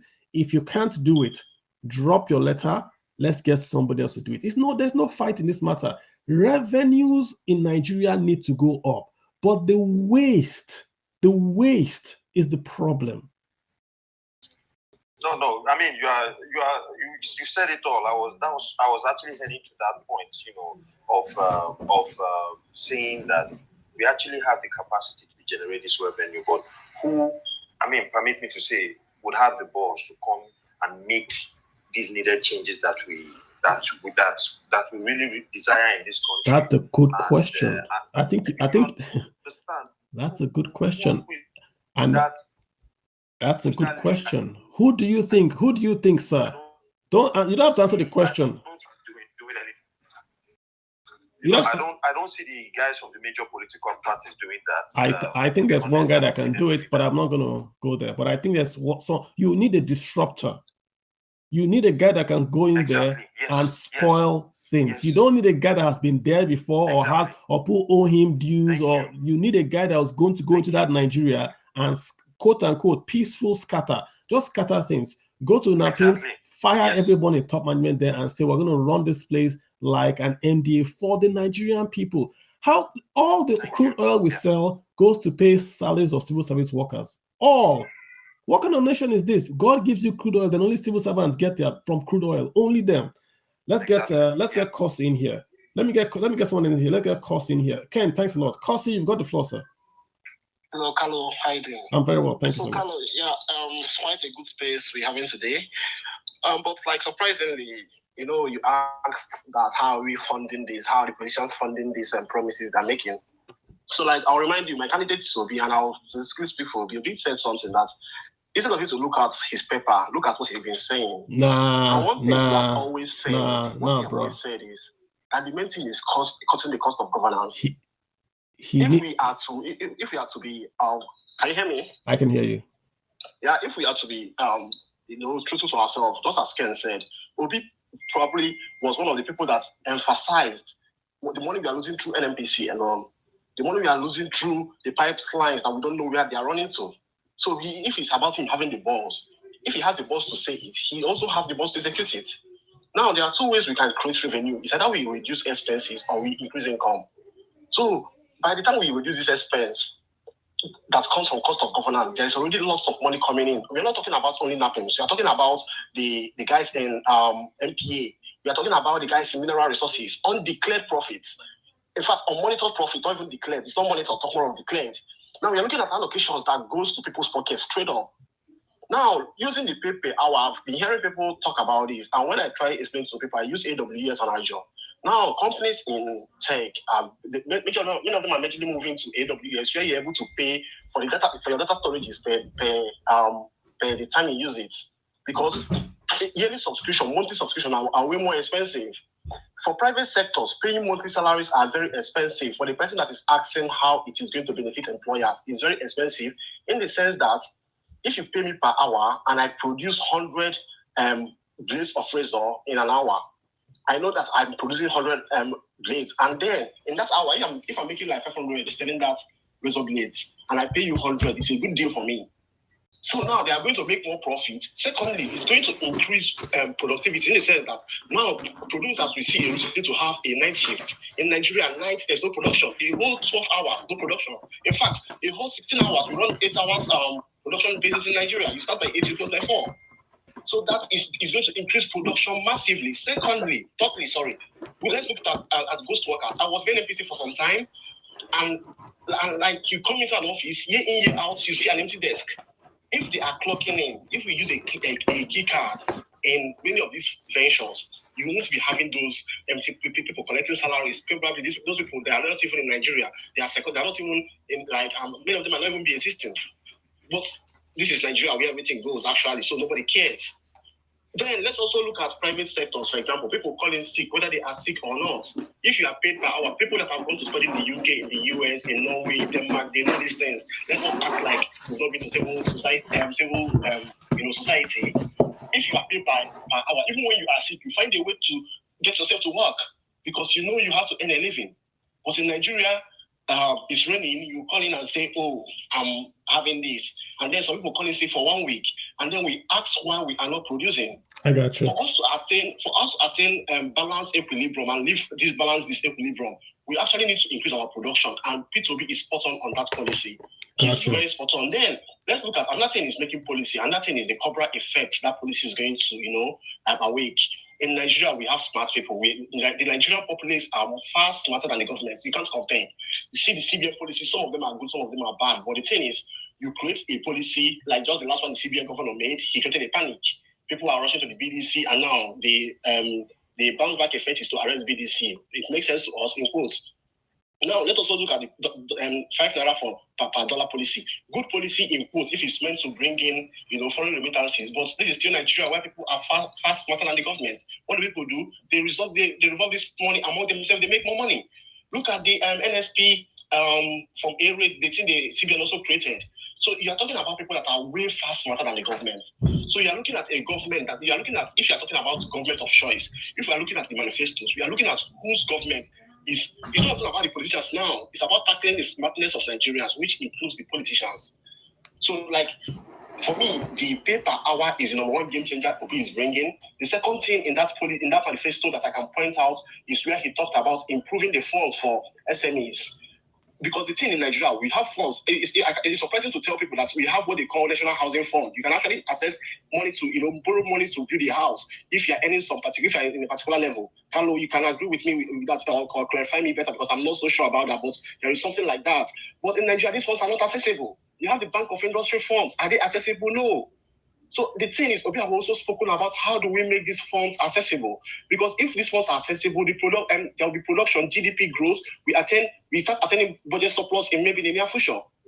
Economic surplus in the near future. I hear you. Also address that. I hear you. Then hello, Carlo. Yeah, very quick. So I can cycle other folks in. Okay, so I can just wrap it up here. So for me, Obi, many of his policies, even including the ones that he talked about trying to increase the budget for STEM, that is well there because many of Nigerians are traveling now. They are traveling based on STEM, nurses, doctors. And if we can increase these allocations and find a way to earn remittances through taxation, anything they have to pay back to the home country, it's a whole game changer for Nigeria. You will see everything growing and you will see the issue of revenue and the issue of funding, it will all be gone. Thank you, Carlos. Super. And I'm trying to get ladies to speak, please, because ladies, quote unquote, are more involved in the budget thing. They drive the household budget and all that. Not being sexy, just making that general point. So, if you're a lady, please just hands up and I'll just find you and I'll get you to speak. I want it to be a very inclusive space. I got Ifoma on your Buchi. Go for it. Hi, thank you so much, Carlo. Could you speak up? You're kind of faint. Can you hear me better? A lot, but yeah, go ahead. Thank you so much for the opportunity. I think this is a very exciting conversation. And I have sort of followed P2B, his conversation when he was traveling abroad and speaking. I'm sure he must have had a lot of conversation with Nigerians in diaspora. And what I particularly like about his intended policies is trying to make Nigeria a fiscal state, which he has consistently talked about over the course of his campaign, and more like broad general taxation on tariffs and income taxes and everything. Because as a civil society actor, I'm looking at it from the point of building trust and accountability. Over time, we talk about social contract between government and people. How do you build trust? Lots of Nigerians evade taxes, and we don't have diversified economy. Everybody's just looking at hoping to look at what is happening in the extractive sector. Even when there is oil boom, we don't get as much as we should because of rent seeking and all the mess that happened in that sector. And I think it's a very smart move that he's thinking about tax accruing revenue through tax. Because if you look at Nigerians, for example, only in UK who are living in UK, this is how they earn in terms of the hourly rate.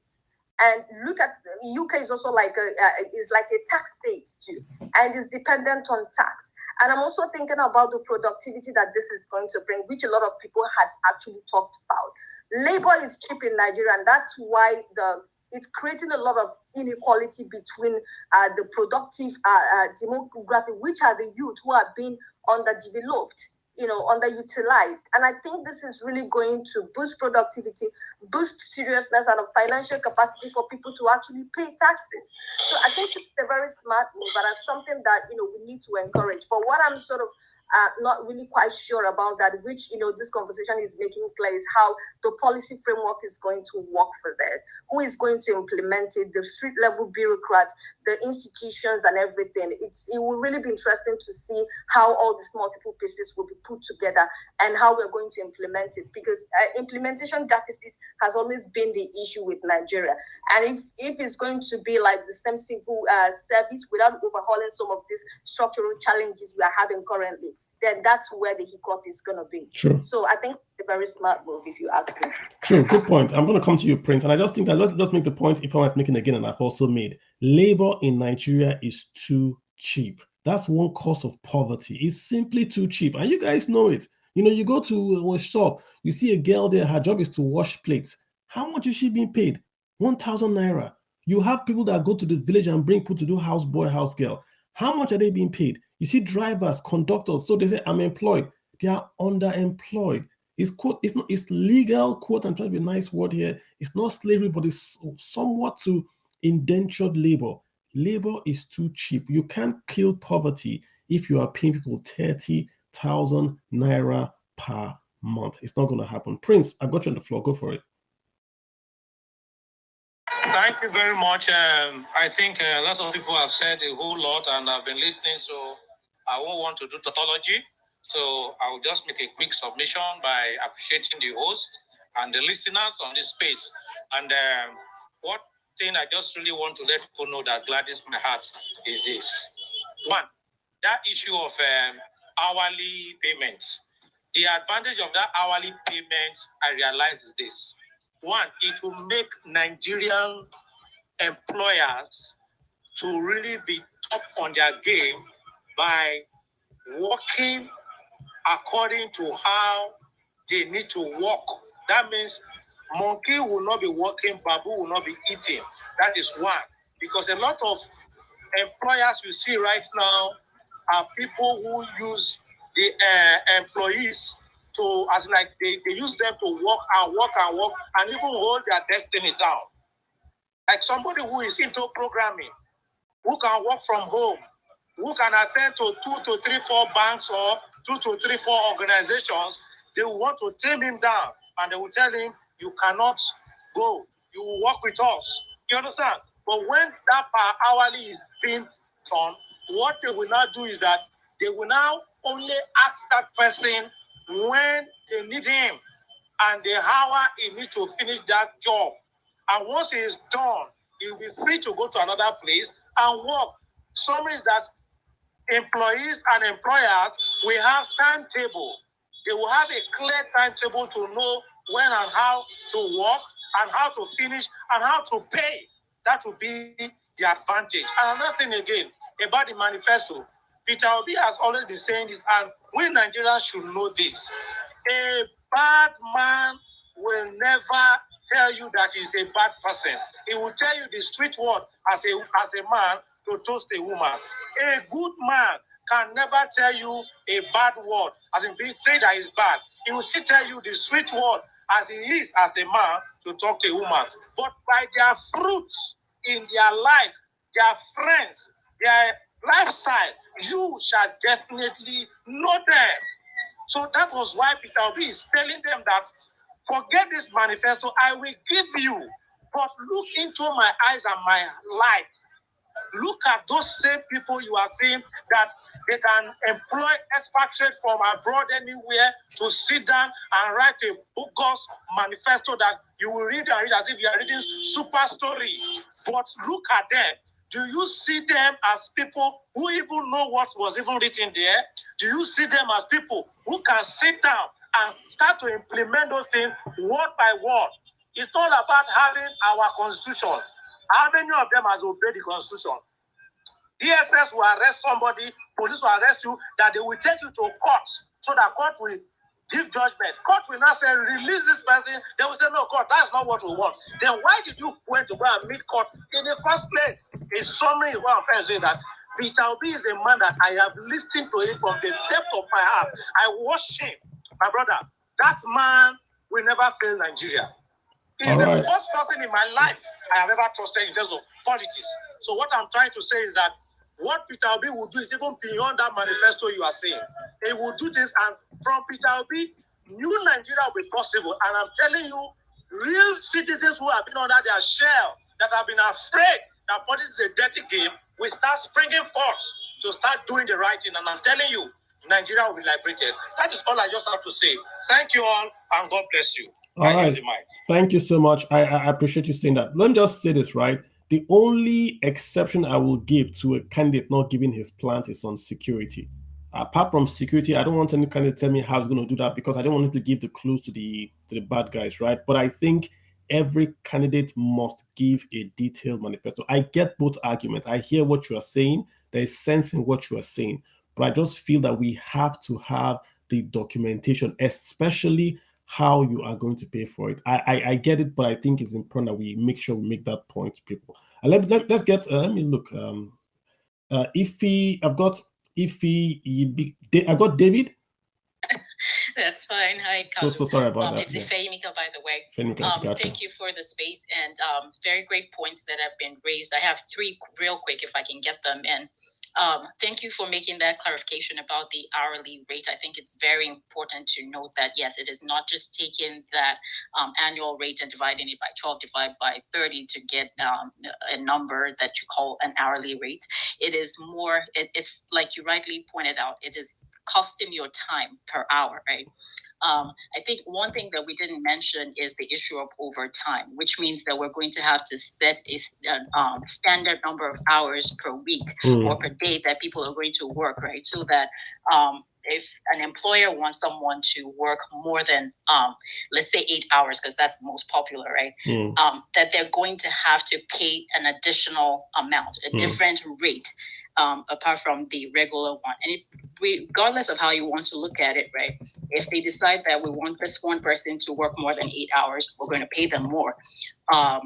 That's a plus for that person who is working the extra hours. And if they decide that we're just going to get another person to do the extra work, the extra hours, and pay them the same rate, that's one more person that can get into the job market, right? So win-win, as I see it. Excuse me. The second thing I wanted to mention is CREST. Excellent. I think that will just really cut down the cost of governance and reduce waste. And I think it's also going to attract people that have the right incentives to serve. So I have no issues with that. I love it. The one thing you mentioned, and I'm glad that you acknowledge that it's controversial, is the fact that it's the issue of prohibiting public servants from sending their kids to school abroad.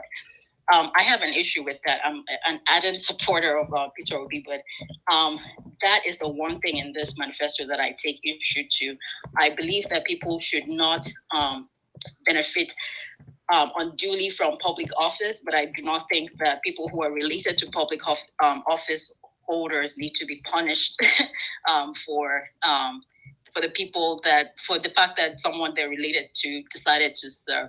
I think we solve that problem by plugging the loopholes so that people cannot steal from public office, that they're not benefiting unduly from it.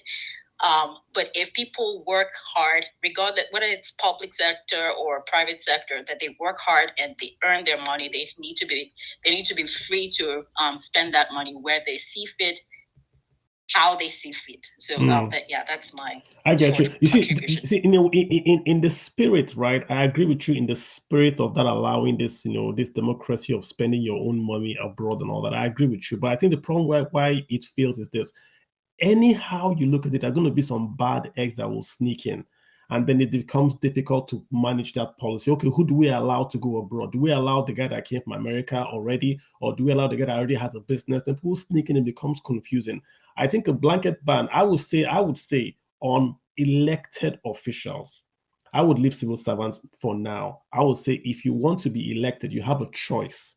So you can say, okay, I want to serve Nigeria. This means I'm going to take lower salary. Donald Trump took $1 salary, right? You can say you want to sacrifice and not go abroad. And it's not going to happen day one because hospitals and schools in Nigeria are bad. So I would say for the first 4 years, you might say the policy but not implement it. But I would say in 4 years' time, you should really not have anyone in your administration because you own the hospitals, right? Going abroad to get a medical checkup or educating his kids abroad. That was how I would say it operationally. But I think to say it as an idea has a lot of currency. And I think that's something that we should hold on to, the currency of allowing folks to be in Nigeria. And I don't know if anyone, are you in HR? Do you work in HR? No, I don't. Okay. I want to engage a few HR folks, talk about hourly wage, non-partisan, just to talk about this so people really understand. There's a lot of misconception about it. I think you made a point I didn't make about the fact that if the employer selects who to pay, it does release folks to go out, and also it creates opportunities for other folks to come in. So lots of wage mobility in the economy. You can work for a bank and go work for someone else and all that. So good points. Thank you so much. Just one last thing, if you permit me, just about what you said with the quality of schools. I just wanted to point out that, and I don't have a problem with mandating people to go to receive medical care in the country. I think that's a question of standard.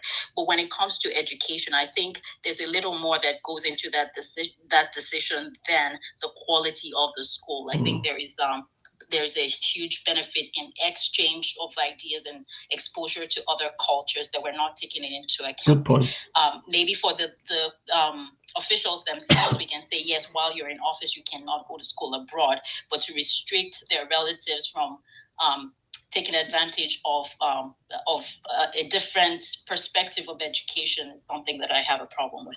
I mean, no one's going to argue with anyone that disagrees with this policy. I think it's just two policies that are fighting because both sides of the argument have their own, should we say, the logos of both sides of the argument make sense. So no one's going to say what you're saying is wrong. I just think in the end, we know what we're trying to achieve here. We want the local schools and the local hospitals to be as good as the guys abroad. And that's really what we want to achieve. So if eventually we reach a compromise and we say, this is how we're going to do it, and it works for us, brilliant. I think all Nigerians will be happy. So no fight on that. Let's leave it at that. Let me get Winnie in here. I've got Winnie. I'm trying to get the ladies to speak, guys. So just give me a few seconds. Let me just clear the ladies and then we'll come back to the guys. Winnie, you've got the floor. Go for it. Winnie going once. Winnie going twice. I'm going to move on. I don't hear you coming on to the mic. Let's get Genan. Garantix. Garantikis? Jeez, I can't pronounce names. I'm so sorry. Garant. There you go. Go for it. Hey, how you all doing? Thanks so much for being part of this. I think it's a good thing that in the first place we're having this conversation, and that's only possible because Peter is able to outline his plans. And firstly, I want to say that I see the manifesto more like a way of trying to tell us the direction he's going to go. And I don't think that it's going to be something they want. There will be faces to it. in terms of, first, I want to focus more on the hourly wage. And Peter will be going based on how we know how he governs. When he was at Anambra State, we know he's somebody who likes to engage intelligent people who would ask him questions, and people who would disagree with him. So I see this manifesto like something that will be modified. And of course, on day one, we know the first problem we're talking about hourly wage, but the first problem comes is how many jobs do we have out there? So when people who are talking about jumping from one job after working a few hours and going to another job, in the first place, you are unemployed. You even get a job. So that's one problem. So I believe he'll be addressing that based on what we've already seen on his plan and what he's been saying, traveling here and there, and also during the interviews. So possibly he would have a 4-year plan, and he may roll it out in phases. And there's so much I wanted to say, but it seemed like the past few speakers already addressed it. So I want to focus more on things that may not have been touched, also to give room for other speakers. All right.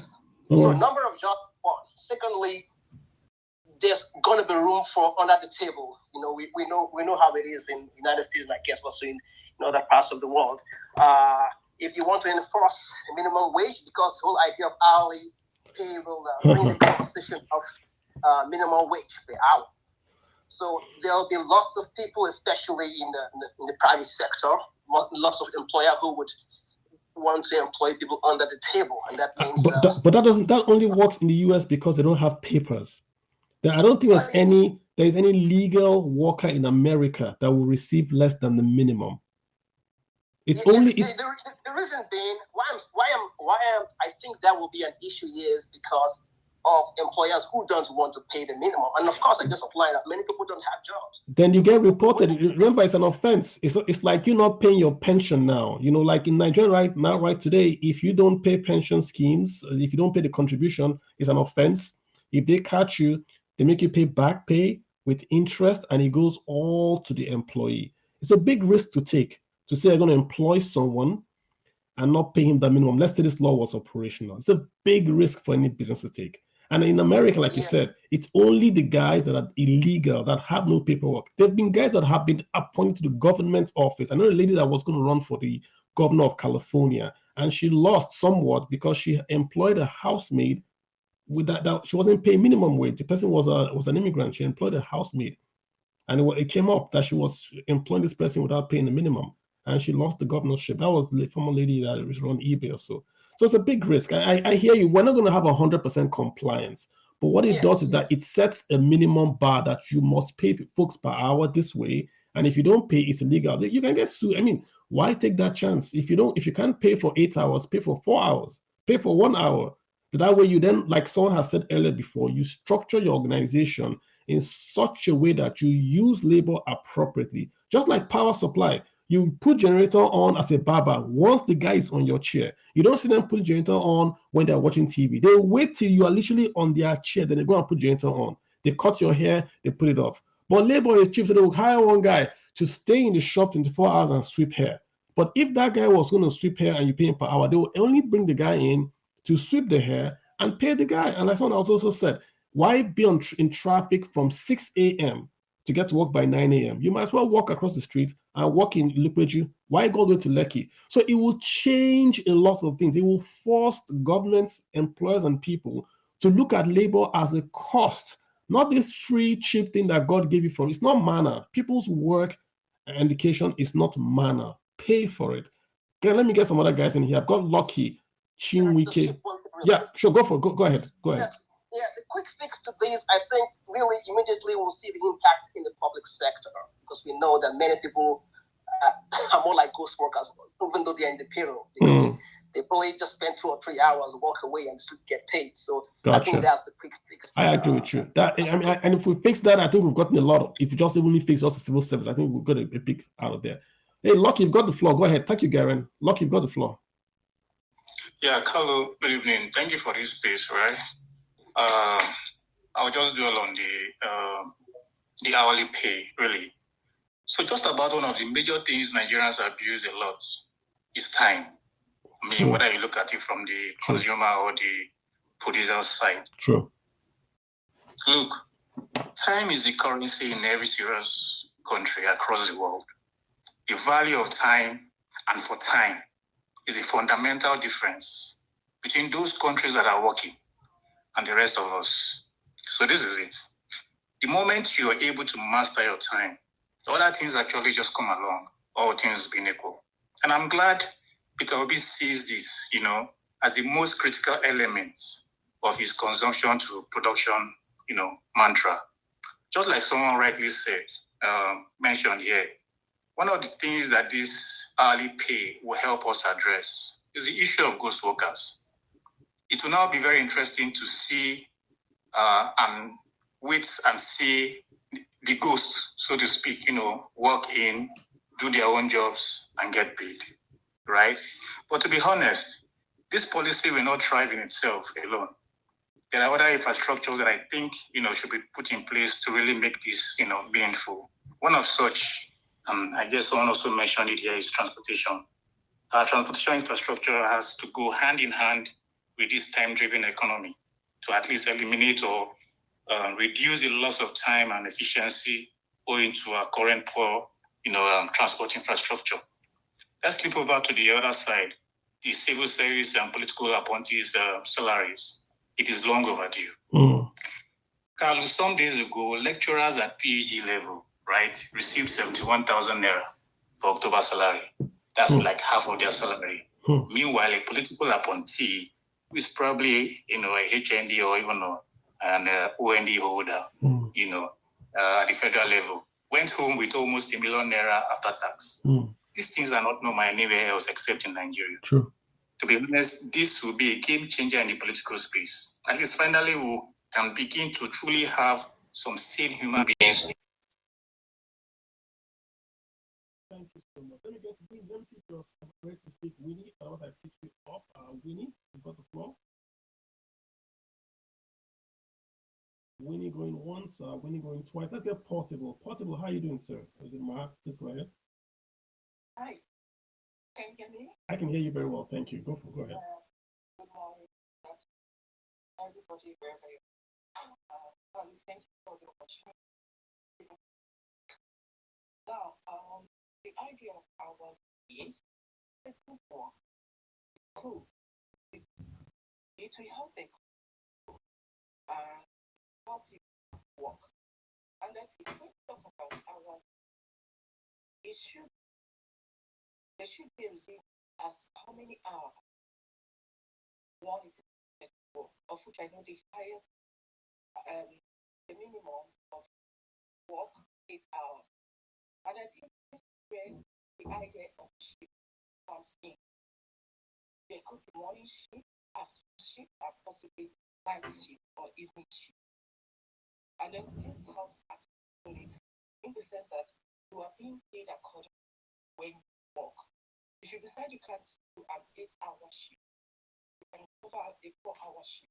And some people who can work will be able to go to another place to work, and that goes hand in transportation, just as the previous speaker mentioned. Because we waste lots of manpower on our road. Our means of transportation is rubbish. Sorry to that, but that's not helpful. So if our transport system improve, create employment, this is a beautiful way of creating employment. Everybody can get work.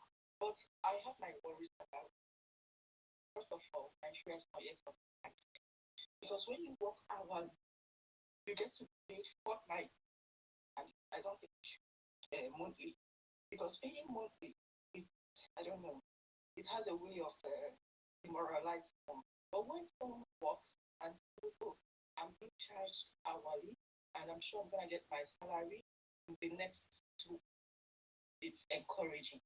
It makes one put in his or her best to work. And then after working, you should be able to get this week, know how much you are paid, and if you're being underpaid or being overpaid. And just as I said, Nigeria is not organized, so we don't even know ourselves. There are no addresses. We don't know who is working. We don't know when who works is working. In an organized society like where I am, when you come into work, you get your tax file number. This tax file number identifies every individual where you work. When you get paid for like this, you pay your tax as well. And that tax, you see government working with your tax. You feel good. You work. You know your tax is also working. And then whoever pays must pay commission. I don't know if Nigeria does that. That's something we need to look into as well. Paying of pension for workers. Just like some of the sales people, sales girls or sales boys in other private sector, they just work for the sake of it. No pension, nothing to that is true. To rely on at the end of it. So these are some of the things we need to look into as a country. Our system needs to be organized. Sure. Hourly pay, it goes along. It has to be tied with other stuff, like you said.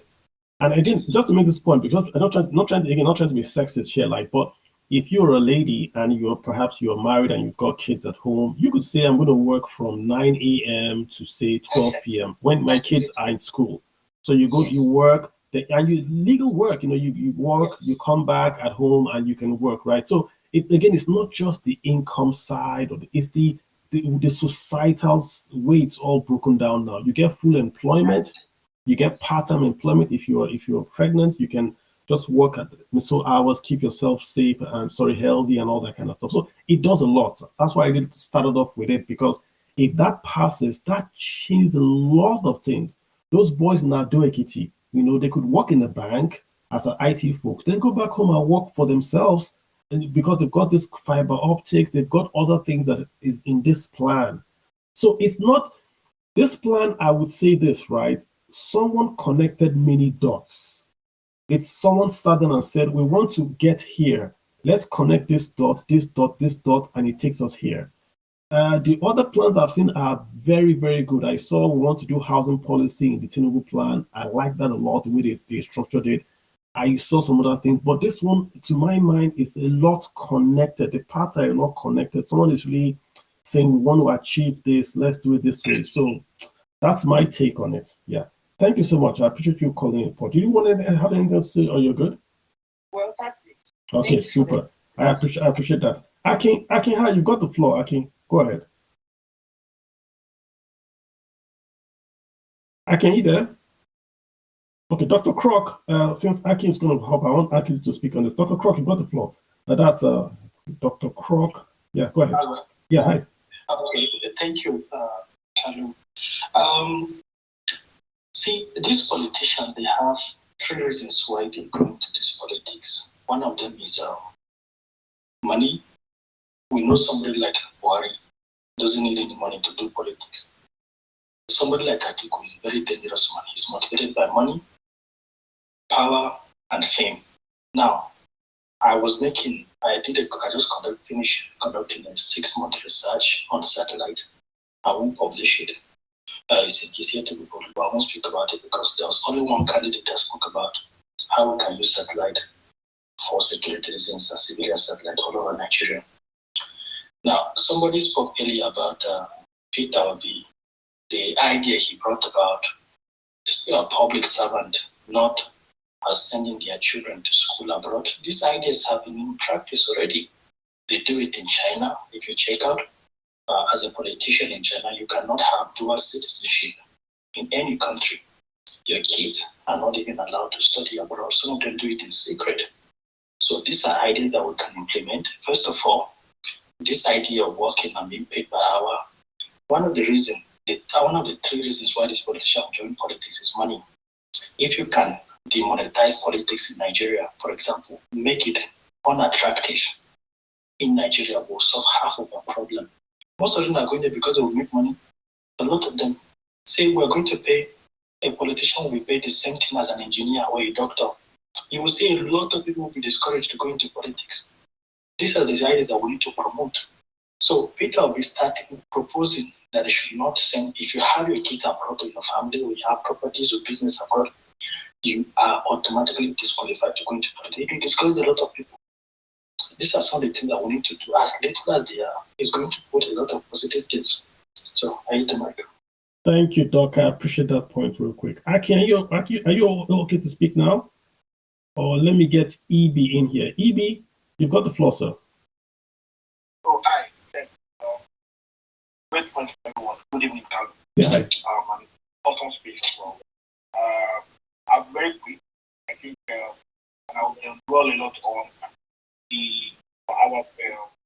Let me have you just speak up just a bit if you don't mind. Okay, so I will not dwell on our I think it's a very great idea. I think that's significantly, like everyone already mentioned. One area I want to talk about is the area of computing. And so, as folks working on different jobs, similar employee or employer rather, want to actually have the framework in place that ensure that interests are not conflicting, especially with competitors, right? And because we are just adopting this practice, I think that I have that challenge at the NP. I mean, it's an intellectual concern, but it's something we also look out for. Also, regarding one thing very important, right? We have left very the hands of a very unorganized group, which is the AUFW, which is very alarming. When you study the amount that AUFW in Lagos or Ibadan, that's all your state, to make in a day. What's ARW? I don't. What's ARW? That's the Pact, the Pact Outs, Pact, those guys. Exactly, yeah. That's the Union for Road Workers Association, essentially, right? They are the ones that the entire transportation, I mean road transport, right? And it's very concerning. I think we need to. I don't think that amount of power should be. I mean, especially a sector like that should be in the hands of folks that are not dedicated. Because it's a very critical sector, and nobody's looking at the fact that left the hands of folks that cannot really manage the growth of that sector. Yes, they can. I mean, that's where money is created in areas of it. We have folks that will go to using a market to pass across and collect 200 naira, 200, or even 500. And if you that, you can't continue like this, right? And this is, I think, that are actually empowering talks you have that are disrupting election, right? So we want to look into it and want to ensure that can gradually transfer from an unstructured group with a more structured group managing that space. If you can do that, you can improve the efficiency of that sector, and then have a case where your power rest is because if you are doing multiple jobs and you can't go from point A to point B at a specific time, there's no problem. And that will be, and when you have things to stress test the ability of a socially viable model, and you don't want that to be. That's the thing I want to point out. Yeah, good point. Again, I mean, the NURT is a it's not even an issue. They allow them to stay because they are used for other stuff. I mean, any government can get rid of them in 1 hour. 1 hour. So it doesn't mean anything at all. Aki, your point is valid. I'm just saying that they are allowed to remain there because they are useful to the folks that use them. If any government wants to get rid of NURTW, it's a 30-minute operation, and we all know it. Please go for it. Okay. Can you hear me? I can, but if you speak up, I would love it. Okay.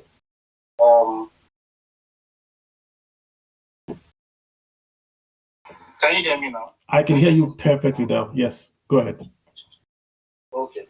So my point is, so I would like to make some certain observations about this thing of about the capability, but to start with the hourly rates. I think we are really giving the OB campaign too much grace, because if you really think about it, it's not a radical policy in any way. The reason being that, yes, it could help you in business planning for entrepreneurs and business owners, but the idea that somehow people would sit down and start thinking, oh, where can I use my labor much more in the economy, is not really how it would play out in the real world. Because first and foremost, we have a high level of unemployment. So there is always still a downward pressure on wages throughout the entire economy because of high levels of unemployment in the economy. So I don't think it would make any impact on the employment levels. I don't think it would that economic actors or people who think in this mathematical or extremely rational way that we are assuming that they should think like. I don't think it's going to make any impact in that sense. Also, I don't think that it will be easily enforceable because we have millions of businesses, both formal and informal, and we actually have a lot of informal businesses. How would you enforce all these things when you go to the market? Will you be sending government agents to go to those places to enforce the new legislation? I think it's easier said than done. Then on the issue of banning people from civil servants from sending their children abroad, in theory I would agree with it. In practice, I don't think it's really possible because there are so many ways to get around it. For instance, you could start having a spike in people in civil servants, and our civil servants. Let me not stereotype them, but we do have a lot of really cunning people in our civil service. We could have a situation of spike in the issuance of fake birth certificates, for instance. We could have a situation where people will start sort of funny changing their names and all of these types of things. I think it's just not something that is workable in the way we think it's going to be workable. Then I would say this, that the OP team should really sit down and have a shadow policy or shadow policies, because a lot of what they are claiming they want to do, they want to move Nigeria to a production economy. These things, as Kelvin said, cost money. These are real resources that Nigeria does not have to spend. And on day one or even day 10 or 110, they may have to go into negotiations with the IMF and with the Paris Club with regards to renegotiating the national debt. And that would basically upend every single thing that they have been talking about. So they need to have a shadow policy that they will be able to implement that is much more politically feasible and viable than just basically saying a lot of things that the typical Nigerian wants to hear, but is not feasible or is not workable in the real sense of it. And I think this is something nobody's talking about. People just say, oh, I can like what? I can like what? Like what? For instance, okay. So for instance, instead of saying, okay, you want to do infrastructure, you want to for instance, you want to improve education and all of that. These are very No, I want to give you an example of something they've said that Nigerians want to hear but cannot be implemented. Okay, so for instance, he's talking about how he wants Nigeria to be more of a producer economy, and we need to invest in infrastructure and all of that. Yes, Nigerians want to hear these things. These are actually good ideas, but in practice, there is no money to do these things. But I heard him say, he said that he wants to do PPP, not just PPP. He wants to do community and philanthropy PPP. If you listen to what he's saying, he is essentially saying that, for instance, in Ohafia, my village now, the folks from Ohafia that live in Atlanta and say Germany can come together and issue an impact bond. And that bond could build roads or water supply in Ohafia under a PPP, which means that the guys that invest in that bond will not pay taxes. My money comes from the US, from Germany, it goes straight to Nigeria at 1% because an impact bond, it's PPP. That's what he's saying. That removes the economic impact of the bond. It's no longer a commercial bond, but it's an impact on the same way, because right now, the same guys from Ohafia contribute money and send as remittances, but it's for welfare. We're going to build the road, we're going to build power supply. They do the exact same thing, but it's informal. He's saying we're going to do a PPP blended with infrastructure and philanthropy. So it moves from informal to formal. It's a bond. You would buy it in the US. That's what he's laid out. So the thing is, I was actually going to get to that point, that he would probably have to resort to a PPP sort of funding. But there's a very big problem with PPP funding. You use the instance of Ohafia. Okay, there are probably a lot of Ohafia residents that are multi-millionaires and living in Lagos and the US and all those other places. What do you say about someone that is from Zungeri in Niger State, where they may not have a lot of people from those places? Then the government will then spend the government will then spend money there. We cannot have the same level of development across Nigeria. Certain states in Nigeria, even in the southwest, certain folks from, say, Ijebu are a lot in Atlanta. Not everyone in the southwest is from every local government. So the ones that can do the impact bonds will do it. The ones that have no one abroad that can do those impact bonds will then say the government should come and invest, and the government will do it. Same in America. In America, when they do, go ahead. Okay, then the thing is, one of the problems, so that's one part of the one issue with the PPP. The second part is also a lot of projects that the PPP, especially with infrastructure investments or private equity, would actually invest in terms of PPP, would mostly focus on the commercial hubs of the country. So you would have a situation. I can again, I have to interrupt you. The proposal says philanthropy. It's clearly stated there that this is going to be a philanthropic blended PPP, meaning it's not going to be commercial. The same folks in Ohafia that are sending money informally would send money now formally, but philanthropically. It's not commercial, which means I want to build water supply in Ohafia, Abia State. I am not doing it to make a return. I can accept 1% on my bond for 100 years, but it will be formalized to pass through Infrastructure Regulatory Commission. It will be registered in the stock exchange.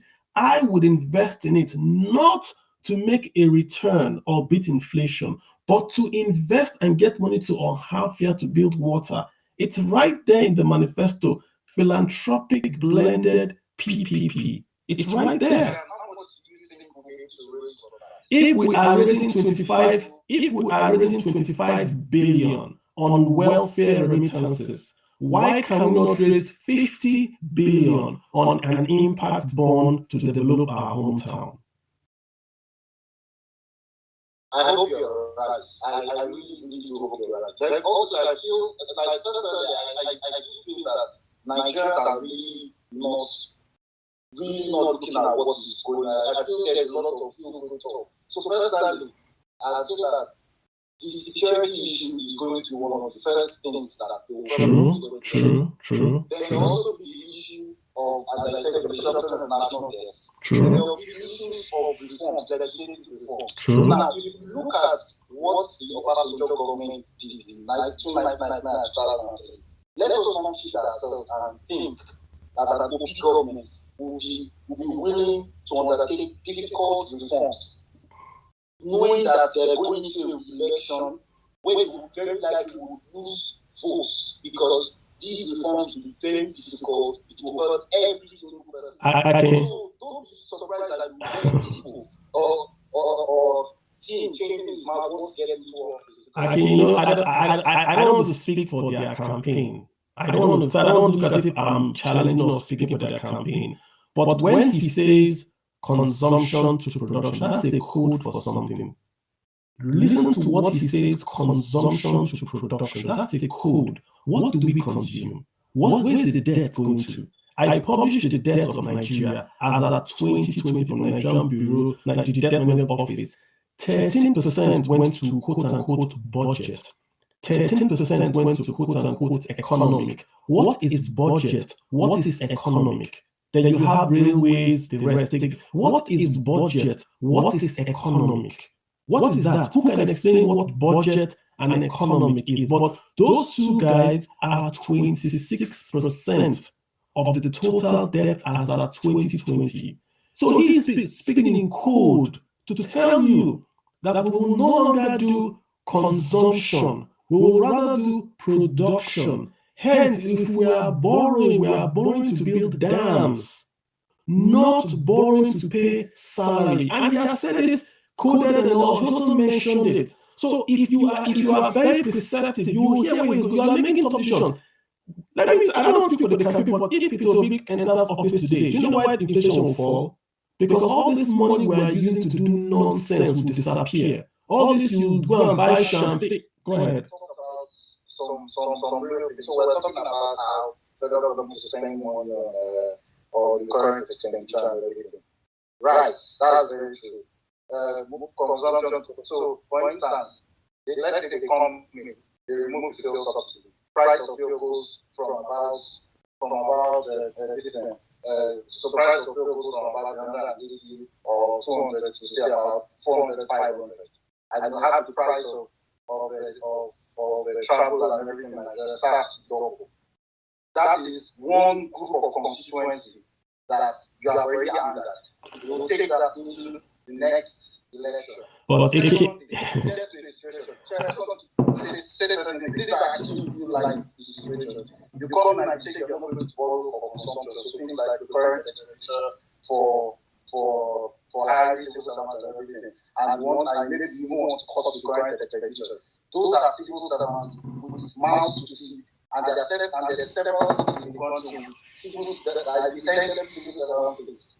You cut all those things, you affect the economic activity in those states. Who they blame?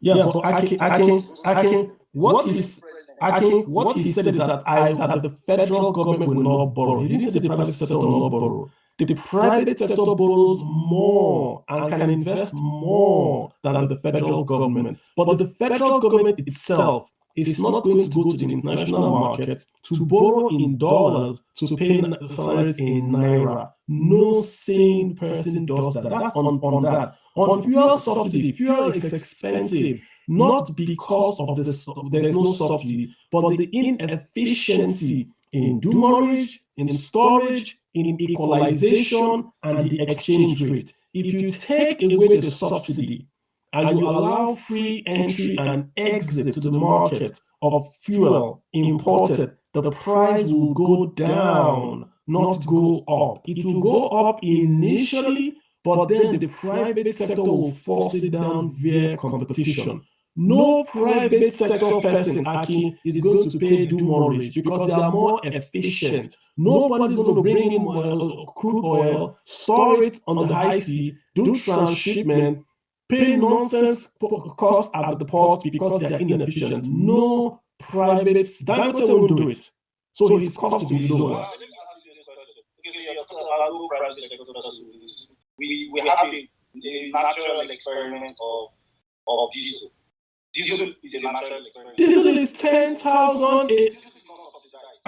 Diesel in Nigeria is only 10,000 barrels locally subsidized, locally manufactured in Nigeria. You can't talk about that. There's only one working refinery in Nigeria, and that only has 10,000 barrels a day. What's the demand? So until we have the Dangote refinery that can produce enough diesel to meet demand, then we can talk of diesel. You can't remove the subsidy on something and say you've regulated it, but there's no crude oil to then test the theory. There's no working refinery in Nigeria. There's none. So how can we test this theory you're saying that diesel has been regulated? It's still imported.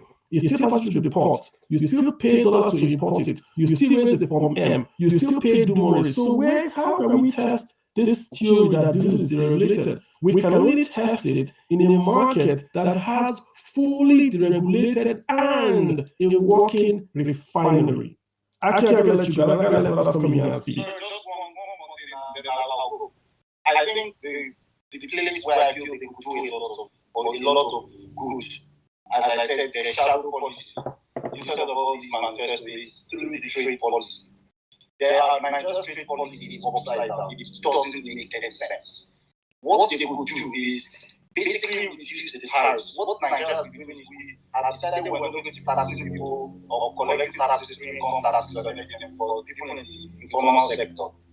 Instead, what we can do and what we've done is we started using tariffs, excise duties, and everything as a way to raise revenue. I think that's a very wrong way to raise revenue. What we could do instead is enforce the income taxation, both on the informal and formal sectors, and reduce trade tariffs and excise duties for importation of goods, especially for capital goods. I think that would actually have a stimulating effect on investments in Nigeria. I feel that's something that they could actually do through fiat, basically through an act of parliament, and that would have a huge impact. So things like tractors, for instance, I know that Nigeria still imposes about, I think, 70% or something on the importation of tractors. Nigeria needs a whole lot of tractors. We have a tractor manufacturing company in Nigeria. It's in Bauchi, Steyr. All you have to do is to stop consumption and invest in Steyr. They will make tractors in Nigeria, in Bauchi State. So you want to ask the leaders of Nigeria, why is that company in Bauchi not making tractors today? Why are we looking for crude oil in Bauchi, but we can't make Steyr Bauchi manufacture tractors? Aki, great comments, but we gotta let you go. I do agree with you. You give me the P2B again. Good expo. Shadow government. For me, they should appoint a cabinet. It doesn't have to be your real cabinet. Appoint one that's going to be your economic spokesman, your defense spokesman, your IT spokesman, and speak on policy, what you will do. Don't wait till you are elected. Pretend you are elected. That's just expo. Amoli, how are you doing? You've got the floor, Amoli. Hi, Prof. Good evening, and good evening, everyone. Yeah, I think most of the speakers have really done justice. I agree with some of the speakers. I don't agree with some. And I think Mr. P2B's draft manifesto,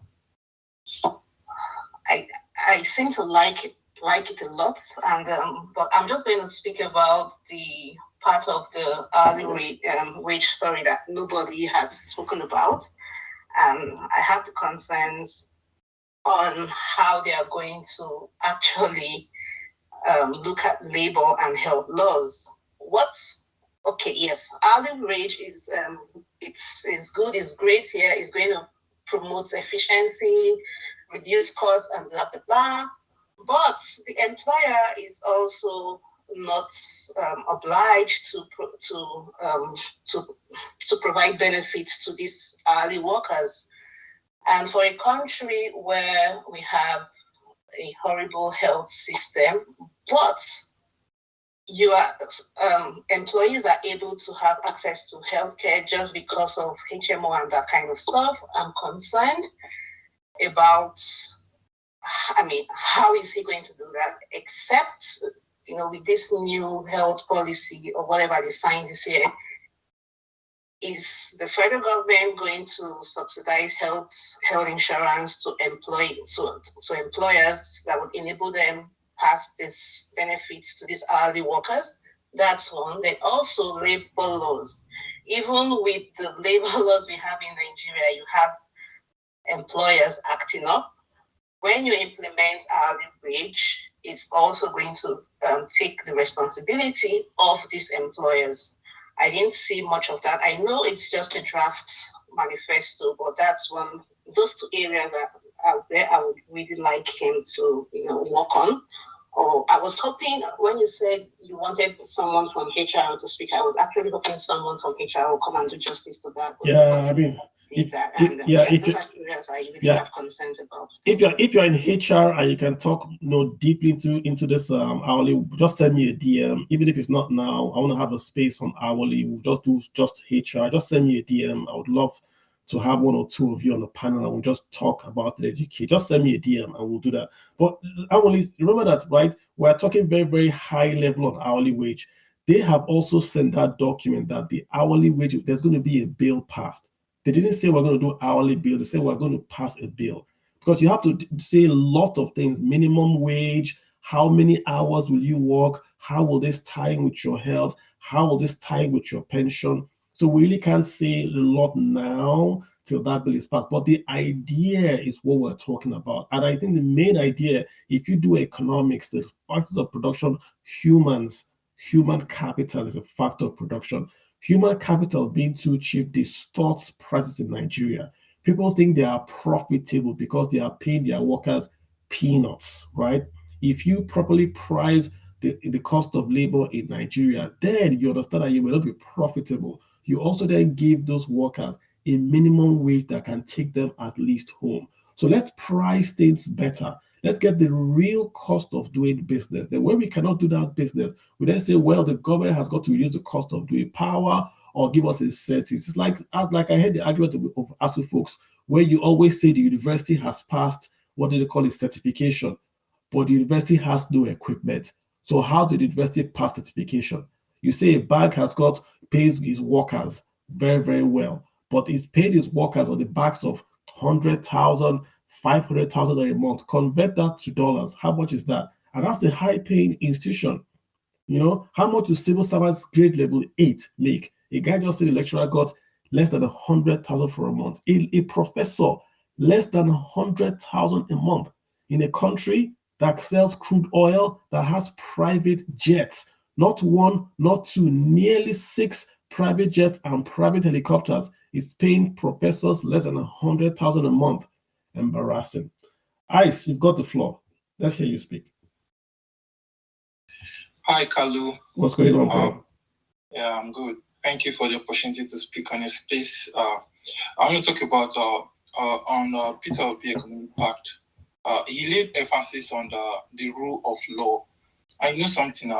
Investors don't actually put their money where the rule of law is shit. I'm talking about Nigeria. We all know quite alright that the rule of law in the country is definitely shit.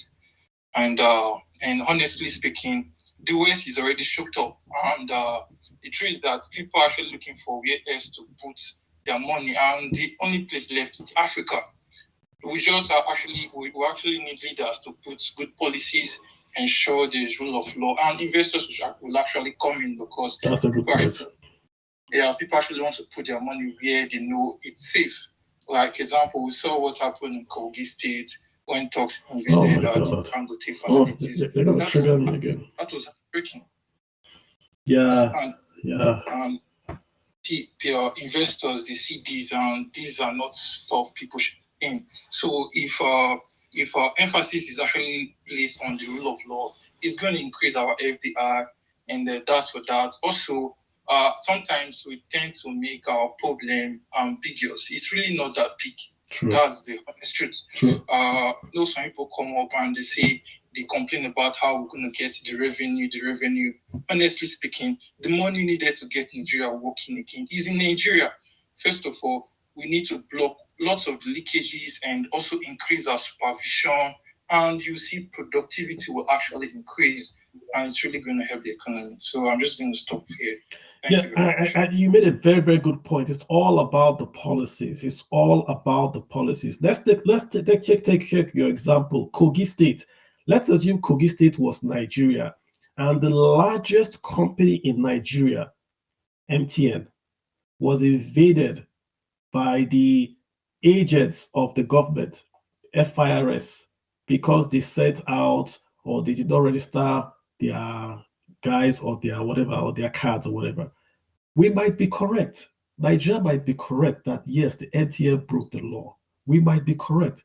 But when we find them that heavy fine, When we did that stuff that we did to MTN, many people took notice and they pulled back. So they went to Ghana, they went to Cote d'Ivoire, they went to Togo because they're not really sure that, listen, if I invest these people and I make this mistake, they will hit me hard. We can argue, yes, they broke the law, let them pay, but capital is mobile. You want to attract capital. Look at what Kogi did.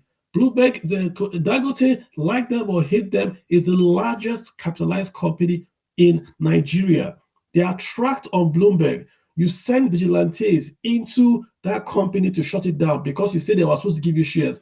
How will Dangote, the largest company that is owned by hedge funds, wealth managers in America, cut out shares and give you because you are a government? How? So of course, Bloomberg will report that armed agents have invaded Dangote. Those boys will sit in America. What? The richest man in America's company is invaded by Nigerians. They will simply jack up the risk rating on Nigerian bonds. Nigerian bond risk rating goes up, the price falls, our yield goes up, and our dollar to naira becomes worse.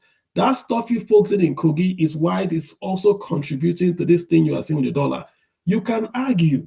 You can argue, but economics is very, very limited. You can argue, but you can't go beyond some guardrails. If you don't have good policies, if you drive away investors, it shows up in your risk rating. Google it. Google how much is the yield on Nigerian bonds. Google the yield on Rwandan bonds. Note, the higher your yields, it's not good. So before you say Nigeria has high yields, if your bond yields are high, it's not good. So look at Nigerian yields, look at Rwanda's yields. Why is Nigeria with crude oil paying a higher yield than Rwanda with no crude oil? That's homework, guys. Let's get Mr. Phoenix in here. Phoenix, how you doing? Hey, Kalu, thanks for letting me speak. Hi, everyone. Yeah, you're very welcome, bro. A couple of things that I wanted to speak to. I think you hit the nail on the head when you said there's a common thread when you look at that economic pact that shows exactly the fact that the author, maybe the authors of that pact are looking at the economy and saying, okay, this is how we need to address the issues there. Firstly, when you have a mantra that says consumption to production, it will be a misnomer if you don't then think about the wage structure. Because again, you're right, labor is a factor of production.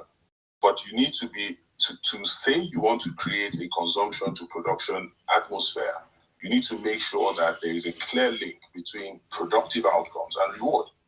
And the wage structure that we have in Nigeria that is tied towards a monthly pay structure and impacts how people get paid when they get paid, how employers think about labor, and most importantly, efficiency. There's no way you go into production and you do not have an hourly wage structure, because the first thing that you begin to get is you get a productive workforce, you get efficiency. You're paying for exactly what is done and what is produced. True. And so from an employer perspective, you could end up, I'll give you an example. Today we have a minimum wage of, I think it's 30K. Now, an employer has to choose whether they can afford to hire somebody to pay 30K or run afoul of the law. Now, if they can hide, they'll hire people and pay them 20K and try and hide. But if they cannot, they have to make sure that their minimum is 30K. But that monthly paycheck, typically, when you think about the 8-hour work day, 40-hour work week, you're basically paying for 160 hours of work. Perhaps what you only need is 40 hours of work, or 80 hours of work, or 120 hours of work, but you're being forced to pay 30K. Now it gives you a certain quality of labor. And so if you now go to an hourly pay structure, what it means is that you can pay for that exact 80 hours of work that you want, but even pay a higher rate of pay per hour that will still net out at cheaper than 30,000 naira. So you give yourself that flexibility to make sure that you're linking the production outcomes of the labor that you're employing to the reward that you're paying to your bottom line. But also on the employee side, they also have the flexibility, because now they're not locked in for 160 hours at this very low cheap pay rate.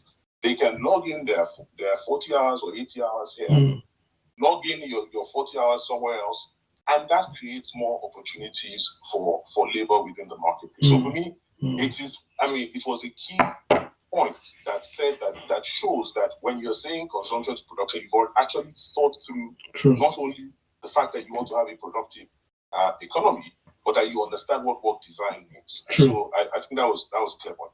I think the other thing that I also wanted to speak to was that when you look at our economy and the challenges that we have, a clear path in my mind to economic prosperity for the majority, which is what we need, is free enterprise. And so when I read that economic pact, one of the things that I found fascinating and interesting for me was the fact that the repeated use of the word incentives.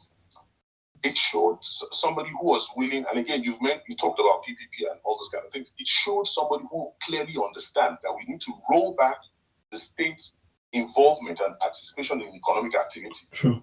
And begin to enable private enterprise. And what private enterprise is looking for are the things that they're calling out: security, rule of law, because you need strong legal foundations for people to bring their capital into the economy and invest.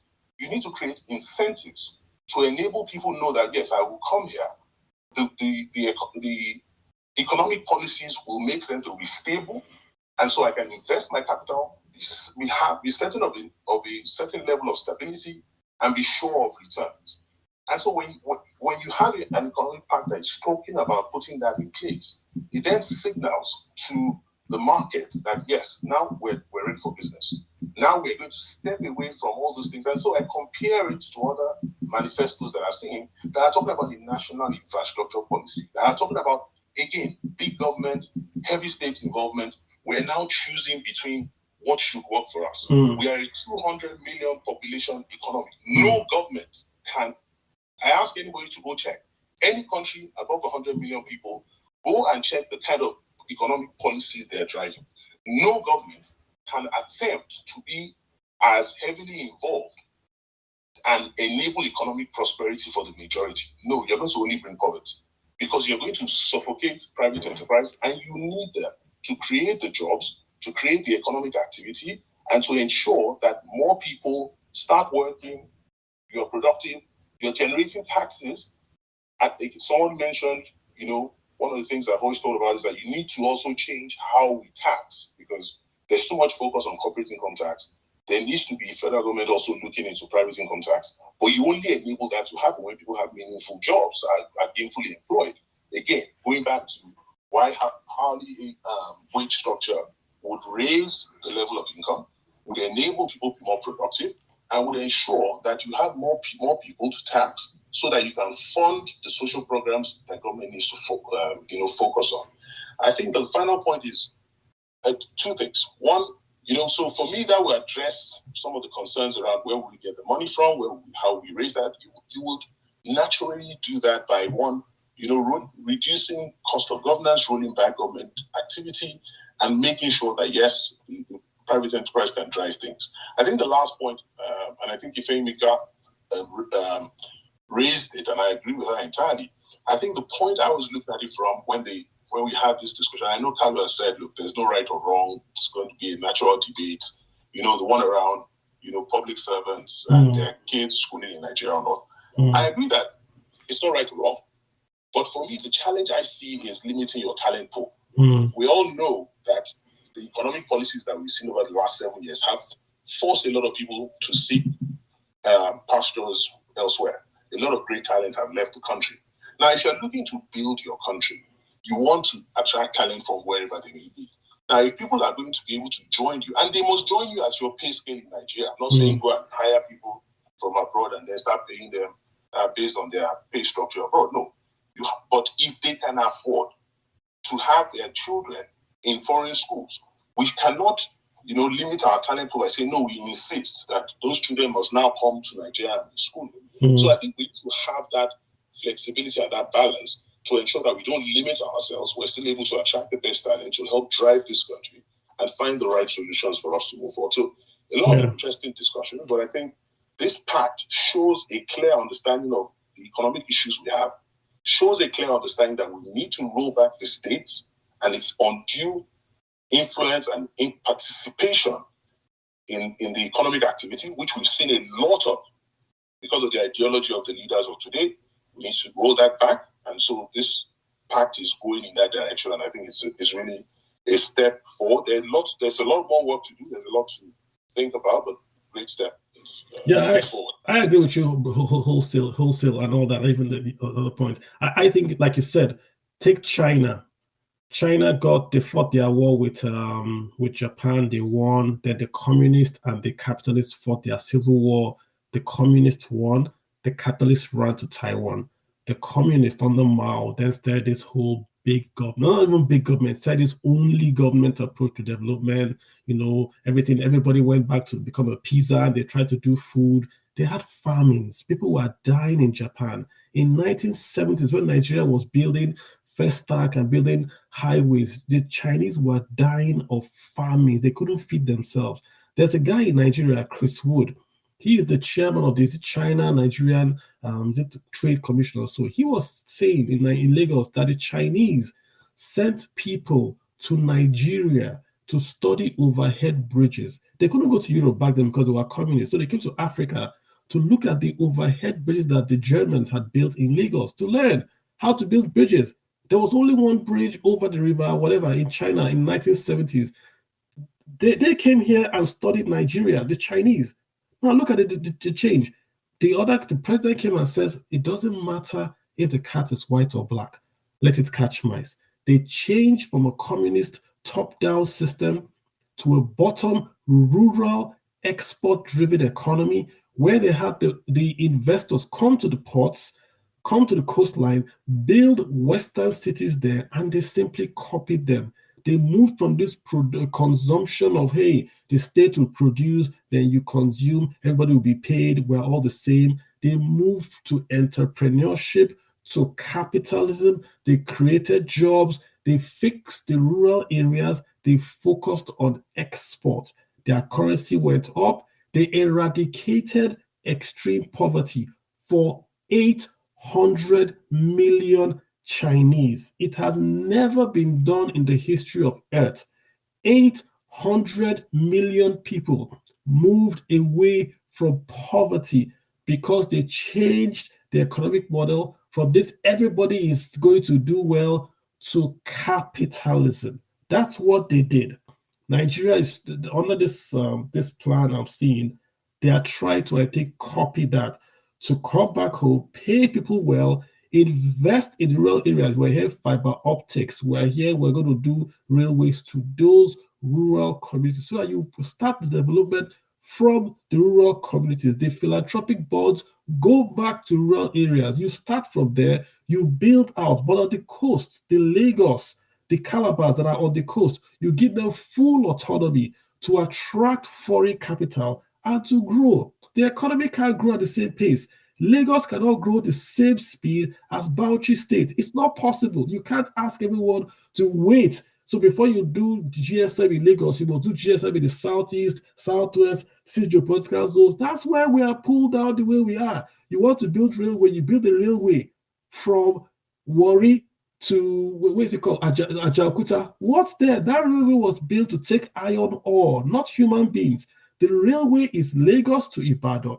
The railway is Lagos to Calabar, not even Abuja to Kaduna. But we mismanage resources because we want to do quote-unquote federal capital character. We have to come back home and look at economics and make everybody rich. Mr. Vasse, what's on your mind, sir? Let's get in one more Vasse. You've got the floor, sir. Phoenix, thank you so much for that. I really appreciate it. I want to talk about your book more. The Cattle Rearer Chronicles, an outside-in look at the Buhari presidency. Very interesting. And one more, sir, you got the floor, sir. Okay, thank you. Can you hear me? I can hear you very well, sir. Okay, thanks. I just want to cover two things quickly. With respect to even the link I sent to you, Uncle Carlo, as regards reduction of plugging leakages and all that jazz that Obi frequently talks about. I think one part that I think people miss out on, because when people talk about, government spending is less than 10% of the GDP. So what can you really do when you reduce when you cut cost of governance. I think what a lot of people miss out on is how cutting cost of governance also comes with bureaucratic reforms. So there is no way that you want to spend more efficiently, that your bureaucracy, which is your civil service and public service, doesn't improve in efficiency. So it's like they're like Siamese twins. So people miss out on that, on just the money parts that is being saved, and miss out on the money that can be generated from a better running bureaucracy. And I think Obi has even opined on this when he talked about his trip to Morocco and how the ports there, the turnaround time is one of the fastest in Africa, if not the fastest in Africa, and how sort of like people talking about increase in revenue, how with better turnaround times at our ports, you can actually even double or triple the revenues that comes to the ports. So I just wanted to highlight that part that, like, cutting cost of revenue is not all about the money that you are saving. It's also about improving the efficiency of a bureaucracy. Who are the regulators? And obviously, when your regulators are doing a lot more better job than that was done in the past, you have a more robust private sector. You have more people that are participating. You have less red tape. So you have a lot more economic activity. So it transcends just saving cost of governance, because that cost of governance that is being adhered to also leads to improvements in your efficiency of your regulators, which also has a ripple effect on your private sector. So you are sort of like catalyzing economic activity when it comes to cutting the cost of governance. That is just what I wanted to say. Thank you. All right, super. Thank you so much. Hey guys, we're almost spent about 3 hours or so. We're going to try to wind it down. So in about 30 minutes, I think we'll call the spaces done. We'll be speaking about with lots of folks that have just made very, very brilliant submissions about the economic pact of the Peter Obi of the Labour Party candidates, how he wants to approach the issues in Nigeria, creating jobs and all that. So we're just talking, lots of issues are there, the minimum wage, the fiber optics, schools, kids not schooling abroad, infrastructure and all that. And we're at the stage where everyone just makes his comments in there, and we're loving it. So about 30 minutes, we'll wind it down. I have lots of guys that have requested, so I won't add any more requests. Just the folks that have requested now, I will add. So just if you can't, don't request anymore. Just going to be just the folks that are here that I see now that I'll add on the scene. So we've got Neil. I'm just going to walk you down. Millie Shield, how are you doing, sir? The best bricklayer in there. Go ahead. Hello, good evening, everybody. I've been here for about 2 hours listening to every contribution, and I so much appreciate everybody making their contribution to the improvement and growth of Nigeria. Mr. Kalu, I really, really appreciate your tweets about economics, about finance and all that, especially the way you break it down for bricklayer like me to understand. I really, really appreciate that. Now, I have some questions for you, Mr. Kalu, that has been disturbing my mind. Is Nigeria poor? No. That's my first question. No. Okay. Now, the second question is, whoever becomes the president, what are the impacts he can make without the governors following suit with his vision and mission? A lot. You can do a lot. Simply listen. Without even passing any policy in February, if you elect the right president in February, without even him being in office, the exchange rate will be affected. The rate of foreign investment will go up, and even corruption will start to tilter down just in February before June. So it's a lot. This is people without him being in office. Why? Because in economics and finance, we track consumer expectation and consumer confidence. If expectation is positive, the economy tends to become positive. When Trump was elected, Obama was still the president. The stock market reacted as Obama was still the president before Trump even took over. So I can give you, yeah, but the answer is it can do a lot a whole lot. He gets, well, go ahead, sir. Okay, now to my contribution after these two questions. I want to say, to make Nigeria get to next level, there are a lot of low-hanging fruits that Nigeria can pluck. You got to be very quick. Like, we're going to be doing 1 minute shout hour. Yeah. To activate one of the candidates' mission to change us from consumption to production. Look at the NYSC, the youth service. These students that are going for a year youth service, what are they bringing back into the economy? It costs Nigeria not less than 100 billion naira every year.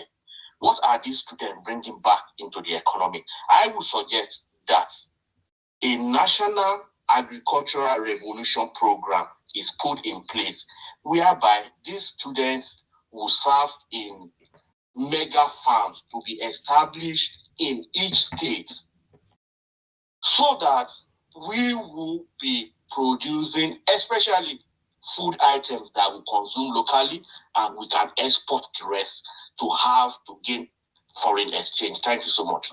I appreciate you making that contribution. Let's get Spotlight in here. Spotlight, you've got the floor. Go ahead. Spotlight going once. Okay. Yeah, go Yes, for it. I'm here. Good evening. Good evening, everyone. Okay, so just a quick contribution regarding the hourly pay.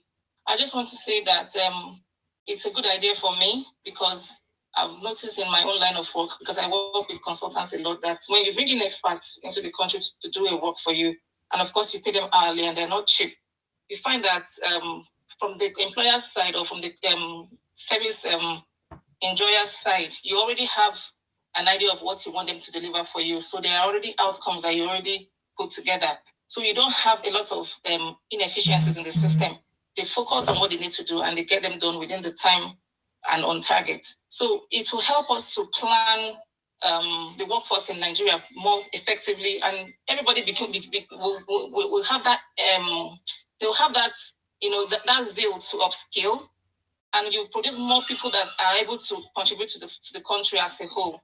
So for me, I think it's really nice, and the fact that when you're able to do that, you increase efficiency all round. It's really something that will help Nigeria a lot, because if you're looking at the workplaces at this time, you see that some people, even like maybe your bosses, they don't do the work until maybe 5 o'clock in the evening, and then they just keep you there because you are paid monthly. Nobody begins to calculate the cost of wastages. And that's why you have everybody on the road at the same time, spending lots of man hours, spending lots of people's lifespans, shortening them in traffic. So when you have this kind of thing, everybody begins to find ways that they can actually reduce waste in the system, reduce red money that we pay for nothing. Workplaces will begin to know what is really vital for their success and take away the things that are not necessary. And of course, as from the employees' side as well, you will find out what value you add to the organization. You, even in your own job, you find out, you ask yourself, am I really adding value? And then you will have that zeal to look, upskill so that you can do better and earn more. So I think it's a win-win for both people if we're able to do it effectively. And I think it's a good thing that Labour Party is trying to do. All right, Spotlight, thank you so much. Let's get Mr. Osai, Osim. Go for it. You got the floor. Mr. Osim, Osim, that's Dr. Osim. Go for it, sir. Yes, thank you very much, Mr. Kalu. Like many others have known, I'm a great fan of your tweets. I'm not an economist. I'm a medical doctor that which for now is turning into my hobby. Preferably, I'm a techpreneur and solutions engineer. I want to speak on two issues. I've really had a micro MBA class here from listening to brilliant Nigerians speak. But my area of interest is in the subsidy. Again, I'm not a politician. I don't vote, and I don't run it. Why don't you vote? Why don't you vote? Okay, based on my religious convictions, okay. I don't vote at elections. Okay. But I am very interested in this very enterprising and intelligent conversation. Now, in 2016, I spoke to the Nigerian government under the then Minister for State for Petroleum, Ibe Kachiko. I did a presentation to all the departments, NNPC, PPPRA, PFNB, and DPR on this subsidy management system. Then they were using a software called Aquila. I'm a techpreneur. I build enterprise software solutions. And I told them what was wrong with the subsidy system. Many people get the impression that subsidy is bad. Subsidy is wonderful.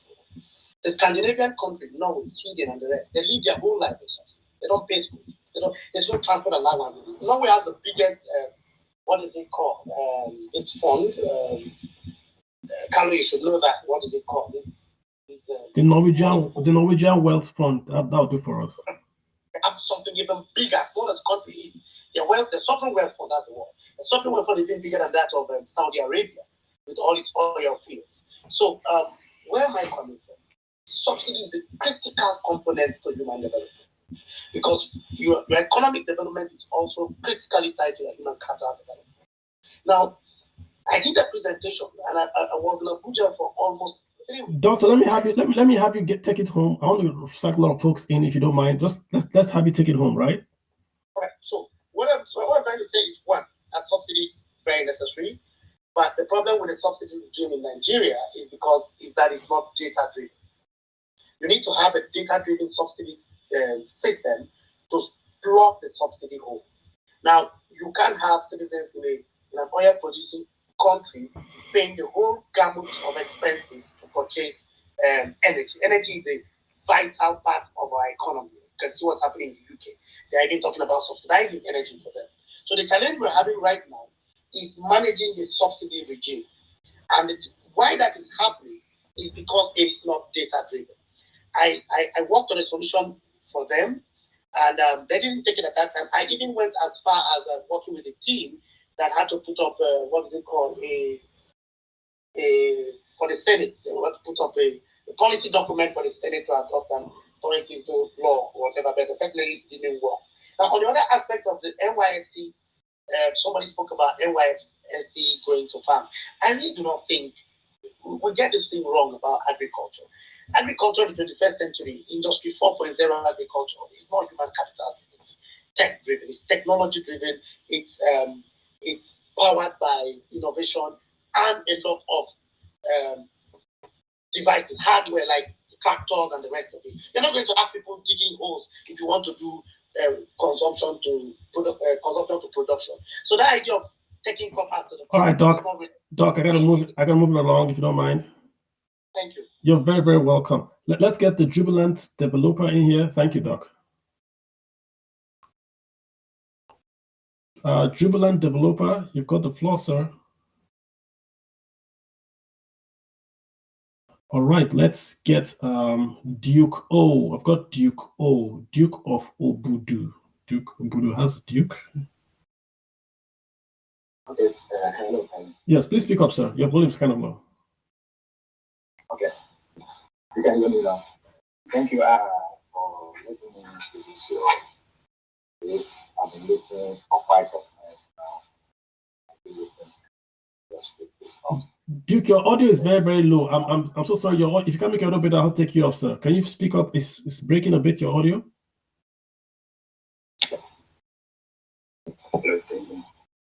I'm so sorry about that. Practical economics, let me have you in here. Duke, I'm so sorry, your audio is bad. If you can come back in, I'll let you in, but your audio is very, very low. Practical economics, you've got the floor. Go ahead, sir. Okay. How can I join the next speaker? I'm really not going to get gas here. Super. That's fine. I got Agulana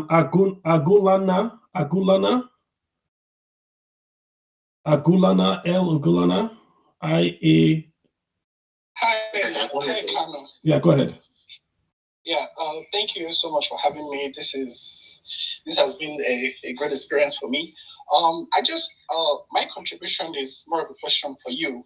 A few weeks back, P2B was in Michigan. I asked him a question about how he was going to, if the Labour Party don't win the Senate and House of Reps, how he was going to handle all these policies that he keeps talking about.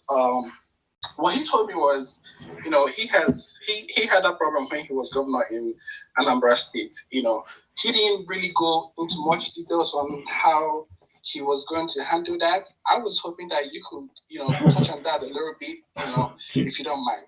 I mean, look at it this way, right? If you have a good policy and you go to the people will force that change to happen. If you have a good policy, the FOI bill, the Freedom of Information Bill, Goodluck was the president, but the state did not want it. The House did not want it. The Senate did not want it because it was going to expose a lot happening in the economy. So he went to the organized private sector, he went to the social media, he went to the folks, and they pushed that bill to the consciousness of Nigerians. If Peter Obi brings out a policy that he believes the people would want, and he's able to communicate that policy to the people, it will pass. The Senate, Obamacare, who wanted Obamacare? Even the Democrats did not want Obamacare. Obama had to go individually for 2 years to the states, market that bill, get guys twist their arms to pass that bill. Remember, it was killed in the Senate, and even elected a senator to kill the bill. But it passed. Pelosi, they literally forced people to vote for that bill. I'm not saying, listen, if you want to get into the kitchen, you've got to be ready to sweat. So he has got to really test the waters. His first few bills have got to be people-centered bills. Get the people involved. When the House and the Senate see that the people are listening to him and that he is getting bills that are for the people, they will pass them. Politicians want to be popular. That's why they are called politicians. So you don't go and beg them. You put it on them. You go also to the private media and you sell your bill. Let me see the person that will come and say he doesn't want to vote for a salary increase. Then let him go back to his constituency and say, oh, I voted against salary increase. That's just my take on how you do it. You've got to be smart about how you communicate the bill, sell it to the people, and the people will force those folks in Abuja to pass it. Right. So, okay. No problem. Thank you so much. You're very welcome. All right. Let's get Itiro. Let's get Itiro. Itiro, you got the floor. Go ahead. Good evening, everyone. How are you doing today? Go ahead. I'm all right. Thank you. Thank you, Kalu, for the space. I just want to add quickly that hourly rate is good, but I would prefer that we focus on production. How we can, first of all, ensure that we have a production-driven society, for instance. Look at Nigeria, for instance. Minimum wage is 30,000. And that salary sometimes is being owed for months. So we need to have production first. I will take you back to what you said about China. I followed the Nigeria development a lot. I remember in Aba, as we were growing up, the major thing was that Aba product was original and China was fake. But what we have today is the opposite. So how do we bring back that market? I think that's what I was expecting more from. I know it's there, but I'm not seeing how that's. I'm not seeing us talk about that more. Hourly rate is good, but how much is it that people are really going to be earning from the hourly rate if we do not have production? We need to go back to production. I was in a meeting last week, and I was talking about patent, because something I'm really passionate about, intellectual properties. And we have a lot of trademarks, but we don't have patents. That tells us that we are not a productive society. We don't have innovations. We don't have new things coming in. We don't have inventive activities happening from time to time. So it's difficult to start saying you want to have hourly rate when people are not really engaged. How do we get people back? Aba, for instance, is very dirty because it's a productive society. It's supposed to be for inventive activity. So how do we begin to bring back those hope and all that? So all right, go ahead, I'm listening. Yeah, I think that the hourly wage is designed to employ more people. Look at it this way, right? So if you are paying one guy to 8 to 9, and he's just sitting there, then you are using him when you have production, or he's just sitting by. If it's per hour, right, you can employ more people. because you need the work to be done faster. So you can employ 2 people to do the same job that you would have paid one guy at 30K. That's number one. Number two, the workers can work in more places. So right now, banks are looking for IT workers. They're looking for IT workers. All the IT workers are Japan. So an IT worker in Nigeria today is able to work for 2 people. That's higher productivity. So it's 1 person, 2 jobs, more incomes, 2 tax revenue streams. That's higher production. Number 3, maybe someone is at home, can't work for 8 hours, doesn't want to go to Lekki to work, but can work for 4 hours. You've got kids in school, so you drop your kids in school, you go work for 3 hours, you come back home. You are also employed. You are part-time. You want to work only in the summer, you want to work only in rainy season, it's your call. So it brings in that flexibility that allows the employer and the employee to renegotiate how they want to be paid. So it will increase the workforce by just the work being done. It's not going to reduce the workforce. Your comments on productivity are correct, but there can be separate stuff. We can have mutually agreeable. We can say we want to increase productivity and we want to do hourly work. Aba is dirty because the state is what's the word now? It's ineffective. There's been no. I think I want to comment there now. I think we need to devolve power. I know everybody talks about it a lot. If you don't devolve power, states will not be productive. Whose job is it to clear trash on the streets of Aba? No. When I mean, for instance, policies, federal policies have. Yes, but who's states more than you talk about? There's somebody says something is the state of the duty of the state. I hear you, but I want. But somebody says something about I think the thought line just left me now. Somebody was saying something about driving productivity. Like you were the one I mentioned it, that the federal states, you want to build technology here and you want to build it in 6 geological zone. You have a state that is on coastal line and you want to reproduce that same coastal line in a state that has nothing, or you're trying to get oil in a state that has nothing. Yes. I think that's the basis of productivity. Yes, but no, hold. So until we devolve, I get you, but that's the base of economic development. What I'm trying to say is this: on the street in Aba is dirty. Whose job is it to pick up the trash on the street? That's the state. The state or the local government. Whose job? Government. So what? So why can't they do it? Why can't Aba do it? Why? Well, like I said, Kalu, maybe you should go back to my thoughts line so that the space is almost closing. Maybe we'll go back to my thoughts line so that we don't get to deviate too far rather. What I'm trying to say is, I used Aba and China as an example. I said Aba made, and I know very well our shoes were original. China was fake at that time, but the opposite is the case now. Interesting Why point. do we have that? Why do we have that? It's the federal policy that drove us to basically a consuming society. I would say that anywhere, anytime. It's a federal system we are trying to run. You can't unify. You can't run a single unit in Nigeria as a single unit. It would work. I hear you. It has never worked and it will never work. So that's what actually killed productivity. We talk about granite pyramid, all those things. But I know of Aba very well because my grandmother used to sell a lot. So when you bring in China, people won't want to buy China.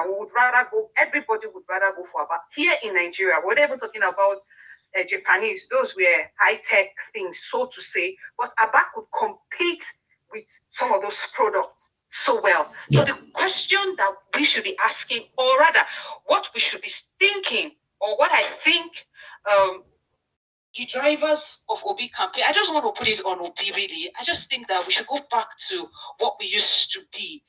I don't know why we don't have inventive activities. We don't look at that. We are concerned oil is fine. Even the oil, we don't even do it here. We take it out, they bring it for us to buy. So we need to go back to being a producing society. A company that pays 30,000 cannot be paying 3 people to come and do that same job. The reason why they are paying that is because there is no job. They're not even doing anything. They don't know what to sell. They just want to be there so that if they get government contract, we're back to it again. The reason why we have challenges. So that they have government contracts, they can quickly jump into it. That's why most of them have shops. Okay. So if No, I hear moving you. on, I hear you, Toro. I hear you. I think those are the things we should focus on. Yeah, I got you. I think I got your point later at the end of why did we go from a Babin manufacturing center to just being an important center. I think it's a good point you make. A good point. I hear you. Practical economists, you've got the floor. Go ahead. Good evening, Carlo. Good evening, everyone in house. Good evening, Toro. I can already see your population. But the thing there is this is Nigeria. We don't have a lot of incentive for a lot of things, and that is the reason why you're not seeing a lot of incentive stuff. And that is around we are able to build my whole. So I'm going to focus more on the so whoever is here who has access to Peter Obi or who's working on Peter Obi economic policy document, I think you need to take some notes on this. Or whoever's working on Tinubu article, whichever, because one thing is sure, 2023 by February we must have a president next year by May. So that's for sure. So I think the best way now on how we can get out of this now, how we can move productivity, we need to move productivity away from government functionary to the private sector. For the longest of time, we've had this illusion whereby government functionary, ministry, and MDA brings out the political part and they're the one pursuing it. That approach is linear in approach because why? The whole policy centers around those civil servants or those people who are in the ministry who are pushing the policy. But when you make the policy expansive in a way that people can contribute their own quota and you can accommodate it and you move forward with it. So the best way right now for Nigeria is we have to run an innovative-driven economy. And I'm going to give you a timeline, a part of countries who have done this. If you look at US, for example, now, in the 18th century, when they were running kind of the feudal system, when it was revolving all around the Carnegie, Rockefeller, and JP Morgan, the growth were linear there. But they were making money, but the growth were linear. But when it came to the 1929, the Henry Ford era, where we have what we call venture capital financing, we saw tremendous growth in the American era that gave birth to the era that gave birth to what we call the baby boomer generation. We had the boomer generation that gave the baby boomer generation. Now, what did those guys do that was different from the era of the Rockefeller and the Carnegie era? Simple. They decided to run an innovative-driven economy whereby they democratize access to finance. So what they mean that an average Joe, on an average Clinton, on average rights in America, who identifies an opportunity and builds a business model around that opportunity, has an institution whereby you can send that proposal to, and they're going to appraise it, and they're going to invest based on the workability of that idea. That idea can convert and bring about resources. And we've seen the growth in that. We've seen the life of Microsoft, we've seen the life of Apple, we've seen Facebook, we've seen Google. All these guys benefited away from an innovative economy through the venture capital financing. Now, we may say that is far. Let's come back here. Let's look at 2000 here. Now, let's look at China as a country. People always use reference China. People are calling Chinese, will call something. But there's something the mind is seeing, but not seeing there, which is China. Look at the growth in China and Southeast Asia over the last 20 years, for example. Now, in 2000, China had a GDP of less than $2.2 trillion. As of today, now, China has a GDP of what? $18.6 trillion. What did China do differently that accelerated that growth? It is that same thing, that innovative-driven economy. Because what you have done there is that you have given your people an incentive to what? To think. An incentive to innovate. Because you know why? When I innovate, there's somebody that can take this tool that will help me convert this to a business enterprise that can give me commercial reward for my intellectual process. I don't know where I'm coming from. But in Nigeria, what we see is that when people come out with innovative solutions, they're like, now wow, it's this guy there abroad, now she don't pick you up. I need to say one senator or one government can see you. And ideally, in an innovative country, that should not be the process, that's not the way. Once you identify an opportunity and you build a business model around it that is compatible and that can scale, you have an institution whereby you can send a proposal to, and they're not always asking you for a collateral. What they're asking for is the value you bring, which is what? Your products. And the MVP you had, okay, if I invest a certain amount of dollars in this business, we can get a certain amount of dollars. And the reason why we are losing so much today is that because we are not doing this. So the only financial model we have is the commercial bank. And the commercial bank don't finance. The commercial bank do debt financing, which requires you to have a collateral and many, many procedures. Unlike the equity financing, which is that of the VC. For example, now, if you look at our solid mineral, for example, now, I just found out last week about the mineral called Maker Stone. Carlo, when I found about this maker stone, like I was going so crazy. I was so angry. I was so mad. Like this was something because I grew up in Delta State, and Delta State had a lot of these rocks there. We had better glass. I was refining glasses there, so we have a lot of these stones. But this was a stone actually at our phone screens, our television screens are being made of, but we don't even know. So the Chinese now are in Nasarawa State mining that stone and exporting it to their country. Whereby ideally, we should be the one producing the glasses, the glass frame for different forms, and exporting it. So we can have a product from where we say, okay, Samsung, for example, your phone is 60 inches diameter. Okay, we're going to produce the screen glass for you, and we export. That way, we're going to add more value. So, in other words, to improve our productivity, we have an innovative dividend economy. And the good thing is that Nigeria has a large demographic of the population who are educated. But these guys do not have the reason or the economic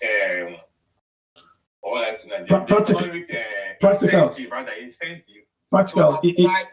If I'm hearing you right, you're just basically telling us that there are lots of ways that we can grow wealth in this economy apart from this crude oil. Lots of ways. We need an innovative.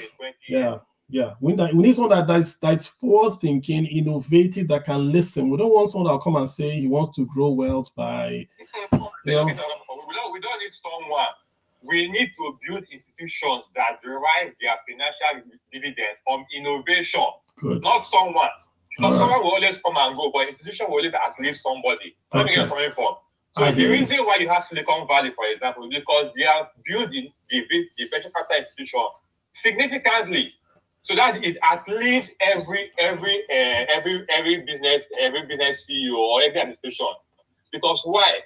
The commodity there is you need an innovation, or you need a smart entrepreneur to identify an opportunity in a sector, so you can convert, you can invest your money to get more dividends. So everybody understand that. So you have capital, so you're looking for what's the next big idea, what's the next big idea to invest. So let's duplicate that same thing back in Nigeria, and in the next 15 to 20 years, we will be surprised on the amount of growth we have in this country. Well said. Well said. It has been done, and it is working. Look at practical. We got to rotate the room. Practical. We got to rotate the room. I do appreciate. I mean, you made some very, very great comments, guys. We're just going to wind down. We're going to end it by the hour, but we're still here. So I'm going to make sure the guys that are here have to get a chance to speak. MJ Stark, you've got the floor. Practical. Thank you so much. MJ Stark, you've got the floor. Hello. Good evening, Carlo, and good evening, everyone. It's been a very lovely space, and I'll just quickly make my submission. Yeah. So basically, what I would like to say. It's a point that I think we haven't really stressed regarding the hourly payment introduced in P2B's draft manifesto. Now, basically, if you look at other countries, you would find out that no functioning economy of the great countries, I mean, the economically do-good countries, right? When you look at their economy, you find out that they have a 24-hour economy. Now, this hourly pay system can also help Nigeria to move in that direction, where you have people working during the day and also other people working the night shift. It keeps the economy bubbling 24 hours a day. Now, this means people are making more money and paying more tax. I mean, that is what I love most about that idea. The fact that we can double down on the growth of our economy and also get twice as much in tax revenues. So that is basically that. And also, when he mentioned about cutting the cost of governance and making sure that public servants are not getting, ridiculously higher pay, and our lecturers, or for example, professors who have spent 35 years or the better part of their lives, inculcating knowledge, and they end up getting peanuts. Meanwhile, people who just got into politics the other day are making much more than they are doing. Gotcha. So that is the best parts of all of that. All right, good. Thank you, MJ. I appreciate that. Let's get. Thank you so much, sir. Let's get Dr. Chidi Ugu. Hey, Dr. Chidi, you've got the floor. Just kindly unmute, and then you can speak. All right, let's get Dati. I've got Dati P2B Vuvuzela or more Goro E. Go ahead, sir. Omogoro E, you've got the floor. Go ahead. All right, let's get Jeffrey Godi. Jeffrey Godi. Okay, hello. How you doing? I'm good. Kalu, thank you for this. It's not very clear. Your audio is very, very bad, sir. It's something is on. I can hear you, but there's background noise. Okay. Doc, fix that and call us back. I'll come back to you. Yes, can you hear me now? There's background noise, sir. Let me get Abo 11. Let me get Abo 11. Abo 11, go ahead, sir. Hello. Yeah, hi, go ahead. Okay, so I'll just go for it. I think I'll start with a disclaimer. I have critiqued all the candidates, all the policies that they released. Good things in all of them. Some things are also mind-boggling in all of them. I'm just going to start off with... You've got about a minute. You've got about a minute, sir. Yeah, it's fine.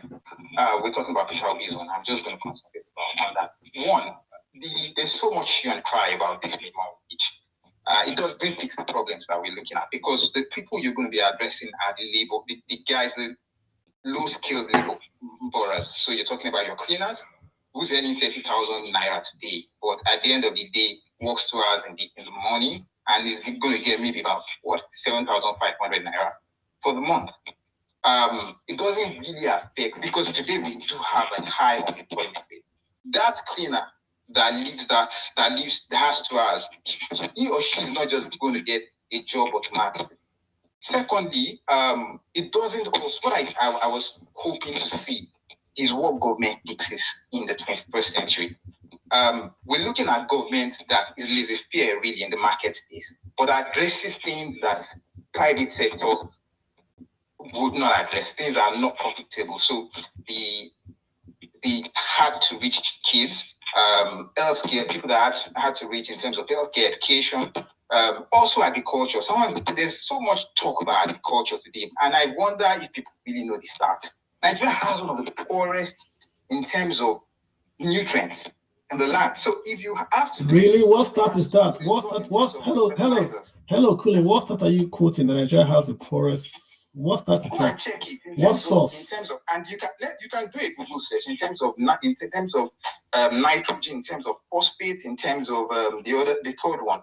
We have the lowest. Go and check it. And we, in terms of fertilizer, we spend less than 20 kg per hectare. Okay. Other countries, trust me, I'm not putting stats up, because I am an investor in that space, and I'm not just an investor. I'm a seasoned investor in the agri space. I know what I'm saying. We use 20 kg per hectare in fertilizer. The other countries that we speak about in terms of South Africa, in terms of 200 kg per hectare. Check the stats out. Kule, your audio has dropped off. Kule, your audio has dropped off. Oh, jeez.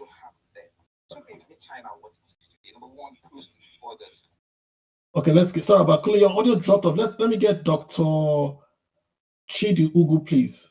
Dr. Chidi, we've got about 5 guys, and I'm going to show you down. I'm just going to get 5 guys that are requested to speak. Dr. Chidi, please unmute and speak. Kule, your audio drops. I'm sorry about that. Dr. Chidi, go ahead. Okay. Hello, can you hear me? Yes, I can. Okay, sorry, I just want to make a quick one about, in response to the question you asked about why the governor won't clear the trash. We're talking about the Peter Obi Economic Pact. That's really not, that was just a question. Yes, but it's connected to the devolution aspect of it. I don't know whether if it's out of order, I can drop, and then perhaps later I can find a time to make my comment. You've got the floor for a minute, sir. Go ahead, sir. Okay, so quickly, just what I want to say is to make the point that it is the logic of the disrespect that comes with a centralized system like Nigeria, where governors go to Abuja to collect money, local government chairmen go to Abuja to collect money. Given that their resources do not come from the people, from the ingenuity of the citizens, from the productivity of the citizens. They lack respect and regard for the citizens. And this trickles down to even collecting trash, even cleaning up the streets, even the kind of attention that education receives, and everything that has to do with organizing society for people to thrive. So that's the logic that connects with why the governor won't clear the trash.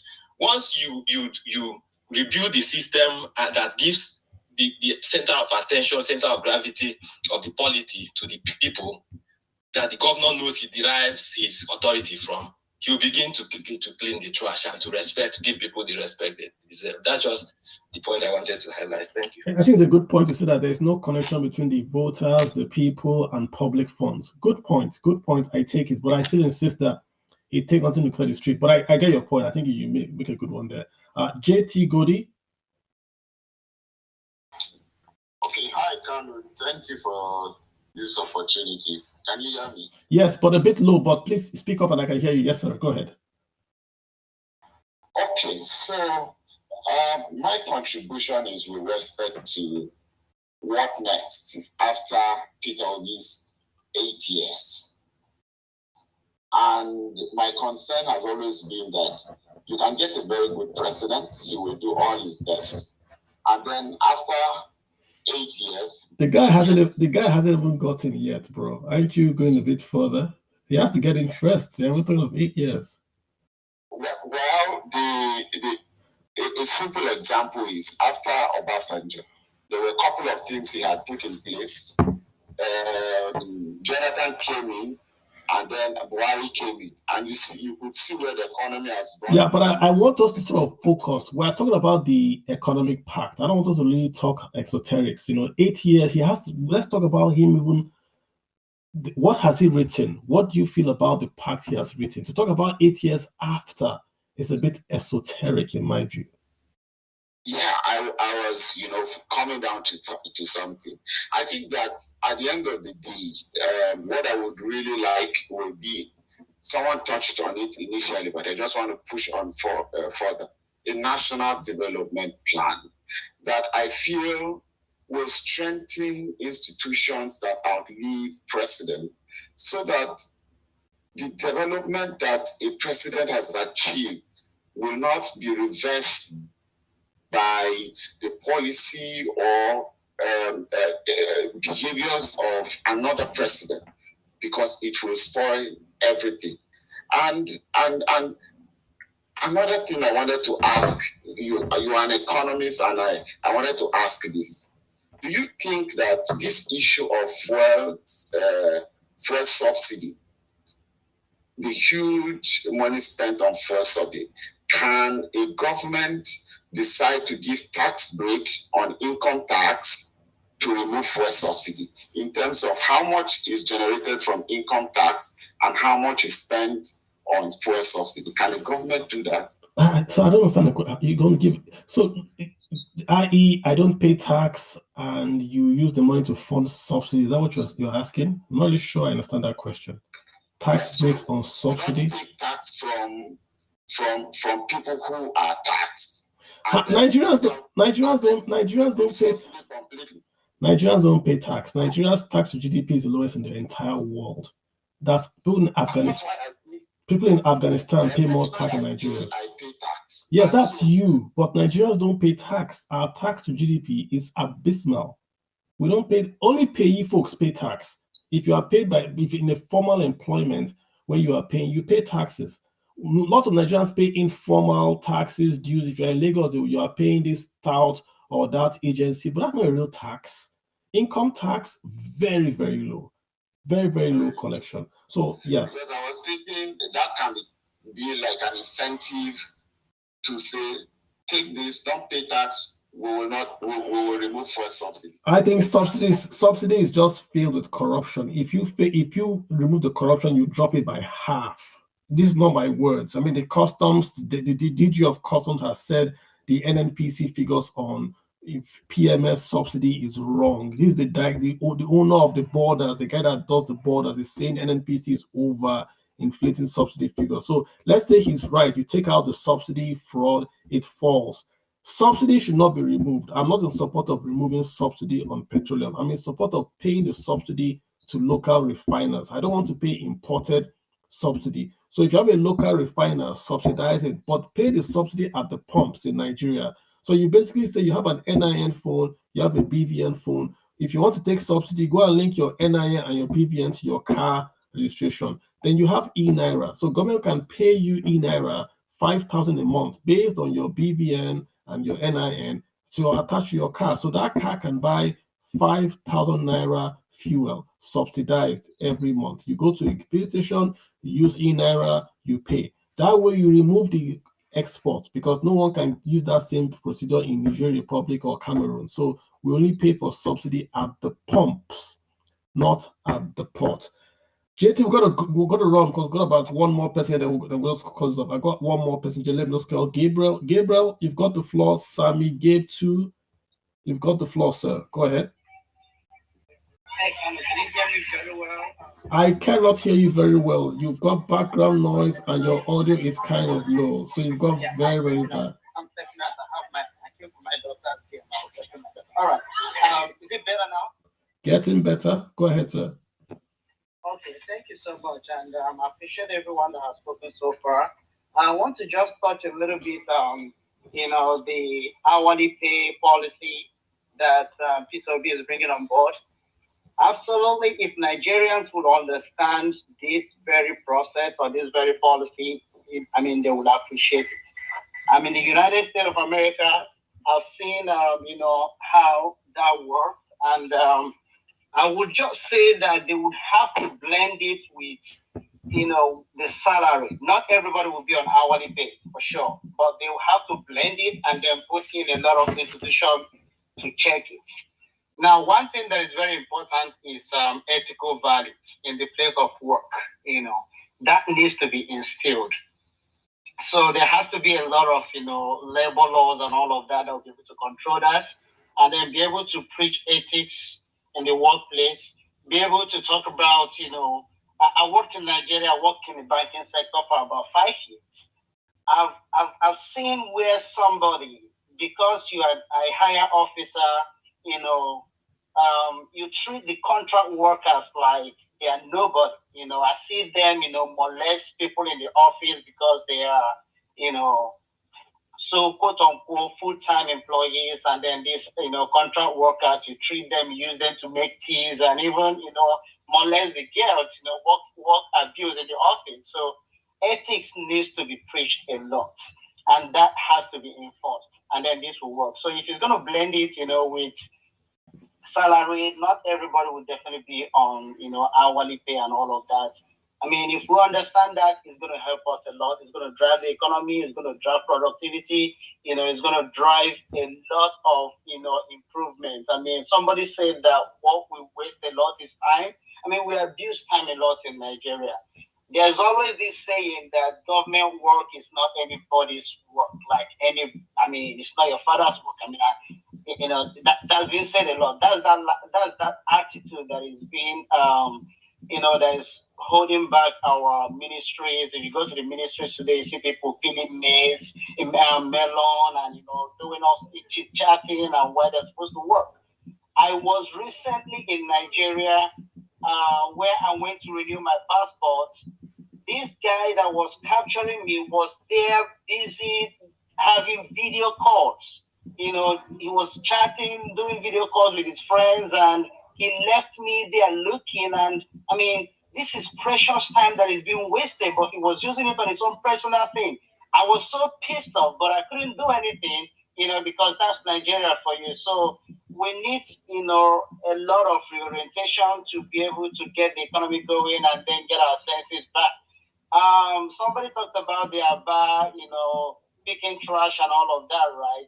If the people have the right sense and know that, hey, I don't have to litter the ground to make Aba as dirty as it is, I know it is the responsibility of the local government to, make sure that they serve and get, those cities clean, right? But we need a change of attitude as well. We need a change. We need to know that we can, things need to be done in order, right? For us to have a clean and better society. It's not just in Aba. Lagos is there. There are several other states that are dating, but we need that, personal orientation. If there's a deterrent, right, in place, people will learn to do the right thing. So I appreciate everything everybody has said. In education sector, in terms of employment, there has to be this internship program, right? Because a lot of people get jobs today because they've done one or two internships, right? So there has to be that agreement between the companies and various companies to be able to get our graduates employed through internship programs and then be able to absorb them into the economies, into the workforce, so that they'll be productive. I see a new Nigeria, and I see a lot of things happening if we should get it right. But I think 2023 is definitely a deciding one for us, that we want to make sure that we bring people that would have the interest of the people at heart and be able to put an institution that would be sustainable, because somebody was saying after P2B or whoever. All right, so Gabriel, we're gonna round it up. Yeah, I'm running up right now. So if the right institution is in place, I think it should be, it would be a continuum, right? So thank you guys, and thanks everyone, and thanks Carlo for giving me the opportunity to speak. Hey, you're very welcome. Hey guys, believe it or not, we've come to the end more or less of the space. We've been here for a while, give or take 3 hours and I would say about 26 minutes. So we're going to run it up about 3 hours and 30 minutes, right? Thank you all. I appreciate all the comments. Like I said, this is a series that we've done to highlight the economic plans of all three candidates, Atiku Abubakar, Peter Obi, and now, of course, and Bola Ahmed Tinubu. So we've just done the Peter Obi session. We've talked about the released action plan, or is it Pact, as they call it. The main point we've run around them, those are the broad outlines. Even if they do come out, they are still going to essentially repeat those same themes. We'll try to educate ourselves, right? Because we are the voters. It's our country too. And we're just simply doing this because we want a better thing for Nigeria. We don't want the past where we simply go vote because someone says, I'll make $1 $1. We want to understand what that statement means so that we understand that it is impossible to make $1 $1. Hence, we can make a vote based on knowledge, right? We want to make a knowledgeable vote. That's why we're doing all this. And you guys have shown that it's important to you. At the point we had nearly 700 here. I appreciate you all. We're going to wind it down about 10:30. Again, if you're an HR person who would like to come on a space with me to talk about the hourly wage, non-political, we'll just talk in terms of what it means, how we do the envelope. I would love to host you possibly next week if that's going to be possible. Otherwise, we'll just shut this down. I just appreciate everyone that has spoken. Thank you all. We'll meet here again next week. My name is Kalu Aja. Do get my book, Let's Talk About Your Money. It's right on Amazon and also with Robin Hyde's book. And we talk about a lot in that book, right? Personal finance, the economy, how to save, budget, and invest. I hope you guys will get it. It will bless you. Have a good one, guys. I'll see you guys next week. You have a good weekend and bye. Well, you're still alive, so I can tell you either one.